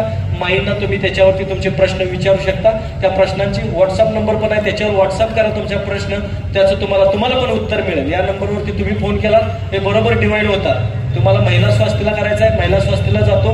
तुम्हाला काय तुमचा प्रश्न असेल, कारण बोलण्यासारखं भरपूर आहे, दिवस रात्र बोलत बसलो तरी बरेच प्रश्न तुमच्या मनातले राहू शकतात. हे प्रश्न जर विचारायचे असतील तर कृपा करून फोन करा आणि त्या फोनवरती विचारा, तुमच्या प्रश्नाचं उत्तर तुम्हाला मिळेल. व्हॉट्सअप केला तरी तुमच्या प्रश्नाचं तुम्हाला उत्तर मिळेल. तो प्रश्न विचारा, फक्त व्यवस्थित लिहून पाठवा. प्रश्न कळला पाहिजे, प्रश्न कळला की त्याचं उत्तर तुम्हाला लगेच मिळून जाईल. सकाळी 8 ते रात्री 8 या वेळेत तुम्ही फोन करू शकता. माता भगिनींना सांगतो, पिंपळाच्या पानांचा काढा करून प्यायचं. गर्भाशयातल्या बऱ्यापैकी जे काय तुमच्या तक्रारी आहेत त्या कमी होतात. अधिक माहितीसाठी तुम्ही आमच्या महिला स्वास्थ्य फाउंडेशन म्हणजे आमच्या माईंना तुम्ही कॉल करू शकता आणि माईंना त्यांचा ग्रुप आहे त्याला जॉईन जरी झाला तर रोज तुम्हाला त्या महिलांच्या जे प्रॉब्लेम्स असतात याच्याबद्दल तुम्हाला घरगुती उपाय तुमच्या त्या ग्रुपवरती, तुमच्या त्या व्हॉट्सअपवरती येत राहतील. नक्की तुम्ही व्हॉट्सअप करा आणि व्हॉट्सअप तुमचा नंबर आला की तुम्हाला बऱ्यापैकी त्याच्यावरती माहिती मिळून जाईल. रोज महिलांच्या अनंत अडचणी असतात, ज्या काही गोष्टी आपण नवऱ्याला सुद्धा बोलू शकत नाही, कारण त्यांचा सुद्धा गैरसमज तुमच्याबद्दल होऊ शकतो. अशी मनातली शंका कुठली असेल तर तुम्ही नक्की आमच्या महिला स्वास्थ्य फाउंडेशनला विचारा आणि माई त्याचं उत्तर तुम्हाला देतीलच. तुमच्यासाठी मी एकटा पट्ट्या बास आहे, तुम्ही काय टेन्शन घ्यायचं नाही. काय वाटतं ते होऊ दे, मी आहे तर तुम्ही भ्यायचं नाही. आणि मी अजून काय 50 वर्ष मरत नाही, आत्ता वय 56 चालू आहे, बस 56. पण कसं आहे अजून राहायला पाहिजे टकाटक, चांगलं राहायला पाहिजे, सुंदर दिसायला पाहिजे. नुसतं मुलग्याला म्हणायचं नाही, हे मुलगा वयात आला, मुलगा मोठा झाला की वडिलाने त्याचा मित्र व्हावा. तू त्याचा मित्र वाटायला पाहिजे का नको? तुझं इकडलं छप्पर उडालेलं, पोट सुटलेलं, तो आपला असा उभारणार, काय रे कुठं गेलतास, ते म्हणते गेलतो, तू बस, तू कसा मित्र होणार बिचाऱ्या? मित्र व्हायचंय ना, मित्रासारखं पहिलं दिसायला पाहिजे, टकाटक राहायचंय, हँडसम राहायचा. मी आहे तुमच्या सोबत, हँडसम राहायचंय ना, चांगलं दिसावं असं वाटतंय की नाही सगळ्यांना? एक गोष्ट सांगतो फक्त करायची, केळीची साल घ्यायची, केळीची साल. सगळ्यांना चेहरा सुंदर दिसावं वाटतंय का नाही? माता भगिनीने केलं तरी चालेल, पण माझ्या मित्रांसाठी खास. रिंकल्स वगैरे सगळ्या निघून जातात, एकदम फ्रेश दिसायला लागतोय. अहो हे असला इलाज करून मी मुलग्याला मुलगी बघायला गेलतो, ती मुलगी परेशान. ती आईला असं ट्रे घेऊन विचारतो कोण होती ती, यातलं हे आहे का ती आहे? टकाटक मस्त राहायचं आहे का नाही? तर बघा, केळीची साल घ्यायची, त्याच्यात लिंबू पिळायचा, त्याच्यात थोडीशी तुरटी घालायची, थोडा खायचा सोडा घालायचा. 4च कंटेनचा, लिंबू, खायचा सोडा आणि तुरटी आणि केळीची साल, हे 4 गोष्टी घ्यायच्या, मिक्सरला लावायचं. थोडंसं पाणी शिंपडलं तर चालतंय किंवा दूध शिंपडलं तरी चालेल, दूध जरासं टाकलं तर चमचाभर दूध घातलं तरी चालतंय. याचं मस्तपैकी पेस्ट करायची, चेहऱ्याला लावायची, 10 मिनिटं थांबायचं, 10 मिनिटांना धुवून टाकायची. 10 मिनिटात जर नाही फरक पडला ना चेहऱ्यामध्ये तर तुमची सगळी ट्रीटमेंट मी फुकट करून द्यायची. चॅलेंज कसा करून बघा. एवढ्या गोष्टी, अशा खूप साऱ्या गोष्टी आहेत ज्या आपण करू शकतोय. असा खूप इलाज आहेत. फक्त कसं तरुण राहावं, सुंदर दिसावं, कुठलाही आजार नसू नये, आपल्याला कुठलाही आजार नसावा असं जर वाटत असेल तर सगळ्यात महत्वाच्या 2-3 गोष्टी फक्त पाळायच्या. पहिली गोष्ट, किडनी सांभाळा. मी पाया पडतो तुमच्या. हल्ली किडनीचं जे वाढत चाललंय ना, हे क्रिएटिन लेवल एवढं झालं तेवढं झालं, एकेकाला त्रास काहीच नसतोय, फक्त क्रिएटिन लेवल वाढत चाललंय. आणि शुगरच्या पेशंटमध्ये जास्त दिसतं बरं का. शुगरचे पेशंट आहेत ना, यांच्यामध्ये क्रिएटिन लेवल वाढलेलं दिसतं. तर तुम्ही घरगुती उपाय करा बघा, क्रिएटिन लेवल पण कमी येईल आणि तुमचं शुगर पण कमी येईल. आणि जर काय वाटलं तर एकदा प्लीज तुम्ही सगळ्यांना, माझ्या इथं नाडी परीक्षण करायची एकही नया पैसा आम्ही रुपया घेत नाही बरं का. फुकट नाडी परीक्षण करून देतो आम्ही. आमच्या पुण्याच्या केंद्रामध्ये, कोल्हापूरच्या केंद्रामध्ये आम्ही नाडी परीक्षण फुकट करतो. आम्ही कुठल्याही प्रकारे कुणाला मशीनमध्ये घालत नाही, पण जे आम्ही सांगतो ते परफेक्ट असतं. मी तर तोंड बघितल्यावरच ओळखतोय, हे जर गंभीर तोंड आहे म्हणजे 100% याला बीपीच्या गोळ्या चालू. हसलंच नाही कधी तर सदानी कदा. हे लय असते, हे डाएट बीट पाळतात नाही, गोड खात नाही हो, शुगरचा त्रास आहे. आंबट खात नाही हो, कोलेस्ट्रॉल, जरा हृदयात त्रास आहे, जरा पित्ताचा त्रास आहे. तिखट खात नाही, ब्लॉकेजेस आहेत. मग तुझ्या बायकोन तुला काय गवत आणून घालावं का रोज? काय घालावं? खायचं पियाचं मजेत राहायचं बघा बस. काय टेन्शन घ्यायचं नाही. तर साधी गोष्ट सांगतो, किडनी सांभाळा, पाया पडतो. आणि हे कुठल्या गोष्टीला घाबरू नका. ते शुगरमध्ये असं झालं तर तसं आम्ही आहे म्हणून सांगितलं ना, काही टेन्शन घ्यायचं नाही. तर छोटासा कांदा घ्यायचा, चिरायचा.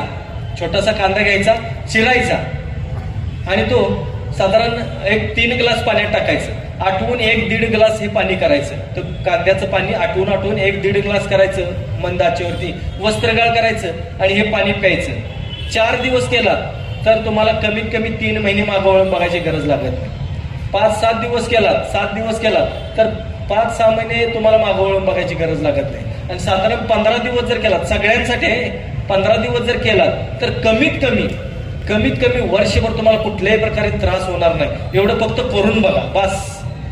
हे बरीच लोक, पुरुषांच्या मध्ये जास्त असतंय, युरिन फोर्सनं होतच नाही हो, अटकलीच जाते हो, असंच आहे हो, तसंच आहे हो, मूतखड्याचा त्रास आहे. अहो साहेब, हे सगळं कसं आहे, एजनुसार काही सूत्र आपली लूज होत जातात, त्यानुसार असतं ते. आता मला उघड बोलायला लावू नका, तुम्ही फोन करा, मी तुम्हाला सांगतो वाटलं काय असतं ते. हे प्रत्येकाला लय हाऊस असते. आणि जर हाऊस असेलच तर हे इलाज करून बघा.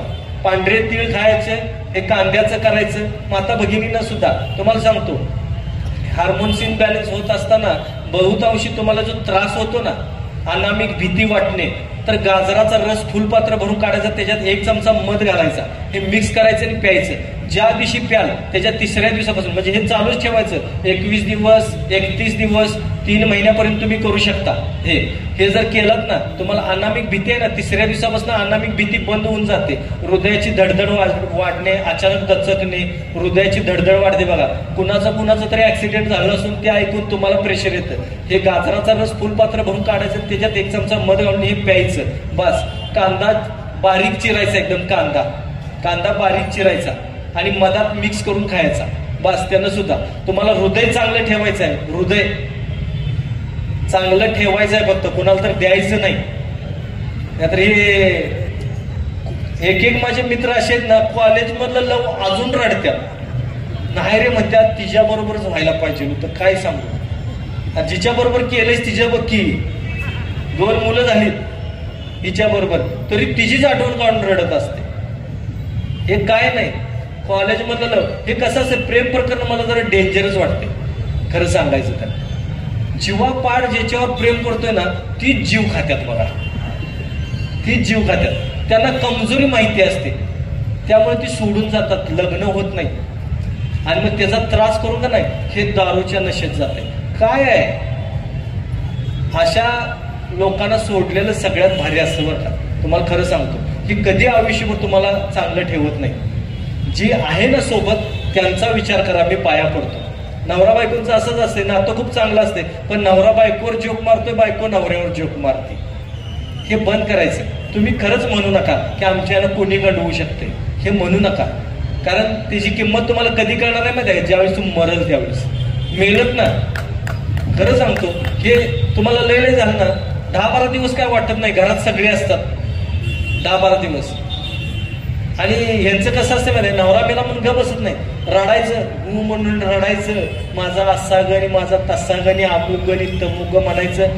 किती रडा किती रडा. मला सांगा, शपथ देऊन सांगायचं, जी जी रडली ती उपाशी राहिलीत का? नवरा मेलेली बायकोन उपाशी राहिली सांगा, म्हणली का नाही कधी शेजारची, असू दे पोराकडे बघून 2 घास खा, 4 घास खाती, आमटी मागून मागून घेती. ही परिस्थिती आहे. आणि यांचं काही कार्यकर्त्यांचं बघायला नको, बायको मेल्यावर लगेच मित्रांनो म्हणला गपच नाही रडू नको, माझ्या ओळखीतली आहे की गपच, त्याला तेवढंच पाहिजे असतंय. आल्याबरोबर तिकडनं बायकोला पुचवून येते ना येते तो रे फोन करता, मगाशी काय तर म्हणत होता जरा घरापर्यंत येऊन जा, यानं पुढची जोडणी लावलीच, तुम्ही पोटवतच. तुम्हाला असं तांब्यात पाण्याचे हात बुडवणार असं असं करणार आहे, बघ पोरांच्यासाठी करून आणल्यावर का नाही, तू रागवू नकोस, लक्षात ठेवा. असो तर खरंच माता भगिनींना विनंती आहे, नवऱ्याची किंमत ना तो ज्यावेळेस तुमच्याजवळ नसतोय ना, तो ज्यावेळेस मरतोय त्यावेळेस 10-12 दिवस काय वाटत नाही, 10-12 दिवसानंतर तुम्हाला त्याची कमी जाणवायला लागते, आणि ती कमी जगात कुणी भरून काढू शकत नाही तुमची, हे लक्षात ठेवा. म्हणून नवऱ्याची किंमत ठेवा, पाया पडतो, आमची सकट सांगतो बरं. तुम्हाला वाटणार माझीला सोडून सांगतोय वाटतं, आमचं काय भांडण झालेलं नाही, त्यामुळे मला पर्सनल मेसेज चालू केला का काय, तसं काय नाही. आणि तुम्हाला पण सांगतो, बायकोची किंमत आपण ठेवली पाहिजे. 4 दिवस जर माहेरी गेली आणि घरात कोण नसेल, घर खायला उठतंय, हे लक्षात ठेवा साहेब. आपल्याला स्वतःला जेवण करून खायला लागते ना, कपडे धुवायला लागतात, त्यावेळेस कळतंय. आणि ह्या साताऱ्यात काय सांगायचं, अहो खूप खूप चांगली माणसं आहेत. माझ्यासारखा माणूस खरं सांगायचं, खरं हे जे रोप लागलं आणि हे जे काही संस्कार मिळाले हे साताऱ्यातून मिळाले. एवढा चांगला सातारा आहे, तुम्ही असं करू नका, पाया पडतो सगळ्यांचं. ओके. सगळ्यात महत्वाचं जाता जाता मी एक गोष्ट सांगणार आहे, किडनी तर सांभाळायचं आहे, कॅन्सरला कुठल्याही प्रकारे घाबरू नका.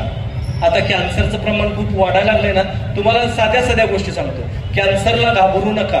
कॅन्सर मला झाला तर काय करायचं, तोडकर संजीवनी तुमच्या सोबत आहे, तुम्ही टेन्शन घ्यायचं नाही. किती मोठा राक्षस असू दे, किती काय असू दे, आम्ही आहे म्हणून सांगितलं ना, टेन्शन घ्यायचं नाही कुठल्याही गोष्टीचं, आम्ही तुमच्या सोबत आहोत, अजिबात घाबरू नका.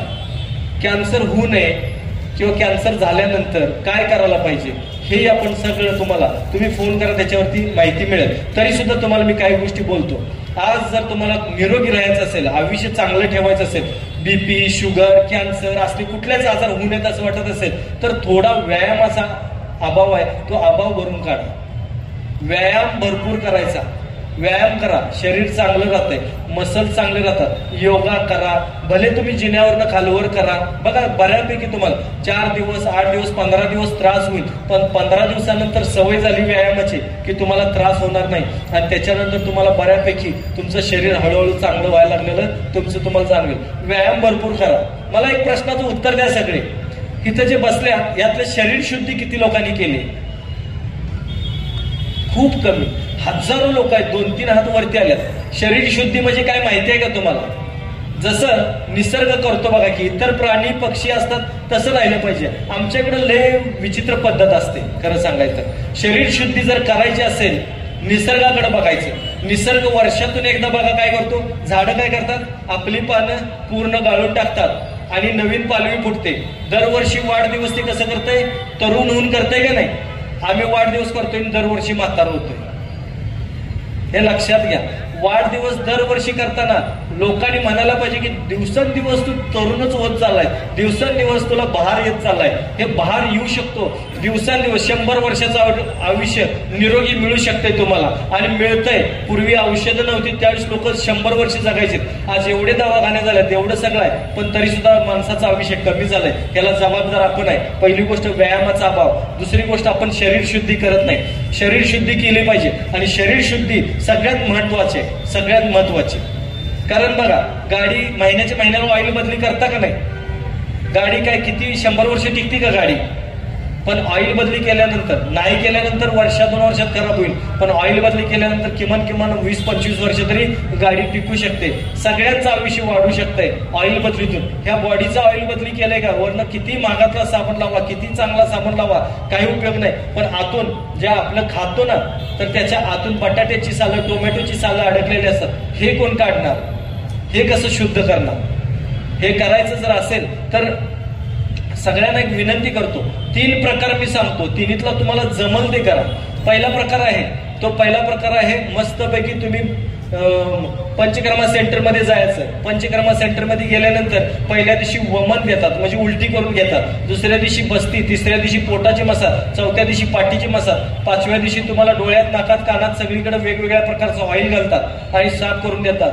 6व्या दिवशी फुल बॉडी मसाज करतात. 7व्या दिवशी तुम्हाला औषधी पाण्याने आंघोळ घालतात आणि कमीत कमी 15 ते 20 हजार रुपये त्याचं बिल होतंय ते करतात आणि तुम्हाला 15-20 हजार रुपये देऊन तिथून जावं लागतं. पण वर्षभर कुठला त्रास होत नाही. हे जर तुम्हाला 15-20 हजार, घरात जर समजा 20 हजार नाही 5 लोक असतील तर लाख रुपये तुम्हाला वर्षाला जातात. काही गरज नाही, हे करा तुम्ही. जर नाहीच वाटलं तर नाही जमलं तर घरगुती उपाय करायचा. घरच्या घरी तुम्हाला सांगतो काय असतंय, साधी गोष्ट आहे. घरच्या घरी ताक प्यायचं भरपूर, म्हणजे रवीनं घुसळायचं, वस्त्रगाळ करून घ्यायचं आणि 1 ग्लास ताकामध्ये 2 ग्लास पाणी घालायचं. असं पातळ पातळ ताक तुम्ही कमीत कमी 5 लिटर, जास्तीत जास्त 8, 9, 10, 12 किती घ्यायचं तेवढं घ्या. जितकं तुम्हाला पिता येईल तेवढं प्यायचं. सकाळी उठल्यापासून जे चालू करायचं, भूक लागली ताक प्यायचं, ताण लागली ताक प्यायचं, रात्री झोपेत जाग आली तरी उशाला घेऊन झोपायचं. ताक. असा हात केल्यावर मला पुण्याहून एकदा फोन आला होता. पुण्यातून मला म्हणाले, सर ते शनिवार, रविवार आणि सोमवारी केलं तर चालेल का? म्हटलं करा ना, आपल्याला काय. म्हटलं तुमच्या वेळेनुसार तुम्ही करा. नाही 3 दिवस सुट्टीच आहे. म्हटलं करून घ्या. म्हटलं घ्या. अजून एक प्रश्न होता, म्हटलं विचारा. ते मध्ये रविवार येतो आणि आमच्या सौ फक्त मला रविवारीच घेण्याची परमिशन देतात. पण रविवार थोडी घेतली तर चालेल का? एक रविवार सोडा ना. म्हणलं भाऊ कशाला तुम्ही लागलाय काय करायला? नको. अहो 3 दिवस ताक प्यायचं असतं, ताक प्या की एका रविवारी. नाही ताकात घालून घेतो ना. म्हणलं बारे सरदारजी, भारी आयडिया. मराठी भारी बोलता येईल. ही बी भारी आयडिया होती, ताकात घालून घ्यायची. त्यानं म्हणला, मी म्हणलं तू करूच नकोस. काय तर चला. तर 3 दिवस सलग ताक प्यायचं. पहिल्या दिवशी चक्कर वगैरे येते, पण तुम्ही मरणार नाही मी सांगतो तुम्हाला. पित्त, उष्णता सगळी बाहेर पडायला लागते. दुसऱ्या दिवशी विकनेस येतो, अजून झोपून राहतात. तिसऱ्या दिवशी थोडंसं फ्रेश वाटायला लागतं. पण तिसऱ्या दिवशी जर तुम्ही वजन केला तर कमीत कमी 4, 5, 6 किलो वजन कमी आलेलं असतं. माहितीये का? हे कचरा सगळा पोटातला निघून गेलेला असतो. 4थ्या दिवसापासून तुम्ही वरण, भात, भाकरी असं खात पुढे 10 दिवसात तुमचं रेग्युलर फूड 10 दिवसानंतर घेऊ शकता. म्हणजे 13-14 दिवसांचा हा पिरियड असतो. तेवढ्यात तुमची शरीर शुद्धी होऊन जाते आणि त्याच्यानंतर वर्षभर साधारण म्हणजे पथ्य पाण्यातच थोडं राहावं लागतं. असं जमतंय का बघा. नसेल तर त्याच्यापेक्षा कुठले पथ्य पाणी पाळायचं नाही, रेग्युलर काम करायचंय. असं जर करायचं असेल तर सुजीवनी लिक्विड, म्हणजे जीवन सुंदर बनवण्यासाठी, स्वच्छ बनवण्यासाठी, कुठल्याही प्रकारचा आजार होऊ नये, आजारांपासून आपण लांब राहण्यासाठी, कुठलाही असू दे, कोलेस्ट्रॉल, BP, अमुक तमुक, हे सगळं आपल्या आयुष्यात नको एवढं लक्षात ठेवा. त्यासाठी खरंच शरीर शुद्धी करून घ्या. सुजीवनी लिक्विड म्हणून आहे, तोडकर संजीवनीचं सुजीवनी लिक्विड, जे तुम्हाला तुमची शरीर शुद्धी करून देईल कमी खर्चात. तेही म्हणजे मार्केटला तसं भरपूर असतात, पण आम्ही जे आहे ते चांगलं देण्याचा प्रयत्न करतो. कमी खर्चात कशी लोक बरी होतील याच्यासाठी खूप प्रयत्न असतो. त्यासाठी शरीर शुद्धी 10 दिवसांमध्ये शरीर शुद्धी ओके. 10 दिवसाचा डोस आहे सुजीवनी लिक्विड. 10 दिवसामध्ये फुल बॉडी सर्व्हिसिंग. कुठं तुम्हाला उलटी करायची गरज नाही, कुठं तुम्हाला इनिमा द्यायची गरज नाही. ते घेण्याची पद्धत पण सोपी आहे. 1 ग्लास कोमट पाण्यात 1 टोपण घालायचं, मिक्स करायचं, चवीसाठी साखर मीठ घातलात, एकदम सरबत पिल्यासारखं लागतंय. हे प्यायचं, बाकी काही करायचं नाही. 15-20 मिनिटं फक्त काही खाऊ नका. 15-20 मिनिटानंतर नाश्ता पाणी करायचं. दुसऱ्या किंवा तिसऱ्या दिवसापासून 1 मिनिटाच्यात मोबाईलला पासवर्ड टाकायच्या आतच पोटासा. एवढं फास्ट होतंय. उष्णतेचा त्रास, पित्ताचा त्रास, बघा की धाप लागणे, दम लागणे, हे सगळं बंद होऊन जाईल याच्यातून. एकदम फ्रेश वाटायला लागेल आणि एकदम तुम्ही नवीन तरुण झाल्यासारखं दिसायला लागेल, तुम्हाला वाटायला लागेल. शरीरात स्किनमध्ये स्किन प्रॉब्लेम असतील सगळे निघून जातात. करून तर बघा ही गोष्ट. सुजीवनी लिक्विडमध्ये आम्ही बरेच कंटेंट्स वापरले जे कंटेंट सहजासहजी अवेलेबल होत नाहीत. अशा काही वनस्पतींचं सुद्धा त्यात मिश्रण आहे आणि ते तुम्हाला मिश्रण तुमचं तारुण्य तुम्हाला परत आणून देऊ शकतं. तुमचं जे जुनं आयुष्य तुमचं गेलेलं आहे, कारण कालचा दिवस आपल्याला बरा वाटतो, बालपण आपल्याला बरं वाटतं आणि ते जर यावं असं तुम्हाला चांगलं जर आयुष्य जगावंच वाटत असेल तर सुजीवनी लिक्विड घेऊन, कारण ह्याच्यात बऱ्याच प्रकारचे वेगवेगळ्या प्रकारचे कंटेंट्स वापरल्यात, वेगवेगळ्या प्रकारच्या वनस्पतींपासून बनवलेलं सुजीवनी लिक्विड. त्यातून तुमची बॉडी फुल सर्व्हिसिंग होऊन जाईल. बटाट्याची सालं, टोमॅटोची सालं जी काय अडकलेली आहे तुमच्या शरीरामध्ये ती सगळीच्या सगळी निघून जातील. कोटा साफ होताना तुम्ही जर लक्ष ठेवला तर ब्लॅकेज ब्राउनिश कलरचं मोशन सगळं निघून जाईल. कोट्यातून सगळी घाण निघून जाईल. पोट मोठं असेल तर ती कमी होईल. वजन ज्यांचं कमी आहे त्यांचं थोडंसं वाढेल, ज्यांचं वाढलेलं आहे त्यांचं ऑटोमॅटिक कमी होईल. शरीरावरची सूज उतरून जाईल. थायरॉइड असू दे, बीपी असू दे, कुठल्याही प्रकारचा आजार असू दे, सगळ्या आजारांपासून लांब राहण्यासाठी तुम्हाला शरीर शुद्धी करणं गरजेचं आहे आणि त्यात तुम्हाला हे सुजीवनी लिक्विड सगळ्यात बेस्ट बेस्ट बेस्ट. हे काय कुठल्याही प्रकारचं औषध नाही, हे फक्त शरीर शुद्धीचं एक साधन आहे जे तुम्ही घेतलं पाहिजे, घ्यायला पाहिजे आणि याच्यातून बॉडी सर्व्हिसिंग करायला पाहिजे. आज जर आपल्याला हवं असेल, मार्केटला तशी किंमत जास्त आहे, कुठं ठेवलेलं? हा, इथं समोरच आहे बघा. फक्त विनंती आहे की थोडंच आहे, मी काही विकायला आलेलो नाही आहे, कारण ते विकायला मला परवडत नाही. मार्केटला इतकं जातंय ते मला जरी प्यायचं म्हणलं तरी एक एकदा विचार करायची वेळ येते, मला मिळत नाही इतकं ते हे. पण आम्ही इथं आयोजक साहेबांनी आम्हाला, पवार साहेबांनी सांगितले की आमच्या सातारकरांसाठी येत आहे तर काहीतरी मग आज ते डिस्काउंटमध्ये आहे, फक्त 1500 रुपयामध्ये आहे. ते आपण घेऊ शकता आणि थोड्याच बॉटल आहेत, ज्यांना मिळालं नाही त्यांनी मार्केटला घेऊ शकता. इथल्या आयुर्वेदिक दुकानात पण ते अवेलेबल असेल, नसेल तर करायला सांगा, आम्ही द्यायला तयार आहे. ना मोस्टली आहे मला वाटते. तर त्या दुकानात तुम्ही इथल्या आयुर्वेदिक दुकानात मला वाटते मोती चौकात पण आहेत आणि आपल्या तिकडे पवई नाक्याच्या पुढे पण काही आयुर्वेदिक दुकान आहेत, तुम्ही तिथं जाऊन घेऊ शकता. हे सुजीवनी लिक्विड इथं आहे. फक्त बॉटल थोड्याच आहेत, ज्यांना नाही मिळालं त्यांनी राग मानू नका, कारण मी काही विक्रीसाठी आलेलो नाही. त्यात लोक म्हणणार हे विकायला आला काय. अगदी थोड्याच आहेत, थोडक्यात घ्या आणि थोडक्यात बरे व्हा. कुठल्याही आजाराला घाबरू नका. परत मी एकदा कुठे गेले बापूंचं खूप मनपूर्वक आभार व्यक्त करतो, आपल्या सगळ्यांचा आभार व्यक्त करतो. आणि बापू खूप छान मोठा कार्यक्रम घेतला हे लोकांच्या आरोग्यासाठी. एकदा थांबा, यांच्यासाठी जोरदार बापूंच्यासाठी टाळ्या वाजवा, कारण यांनी लोकांचं आरोग्य बघितलं आणि लोकांच्या आरोग्यासाठी खूप खर्च करून बापूंनी, म्हणजे मला नाही वाटत की हे लाखांनी खर्च आहे बापू, आणि जनतेसाठी एवढा करणारा माणूस मी बघितला. थँक्यू थँक्यू, धन्यवाद. बापूंच्यासाठी जोरदार टाळ्या वाजवा, जोरात. थँक्यू.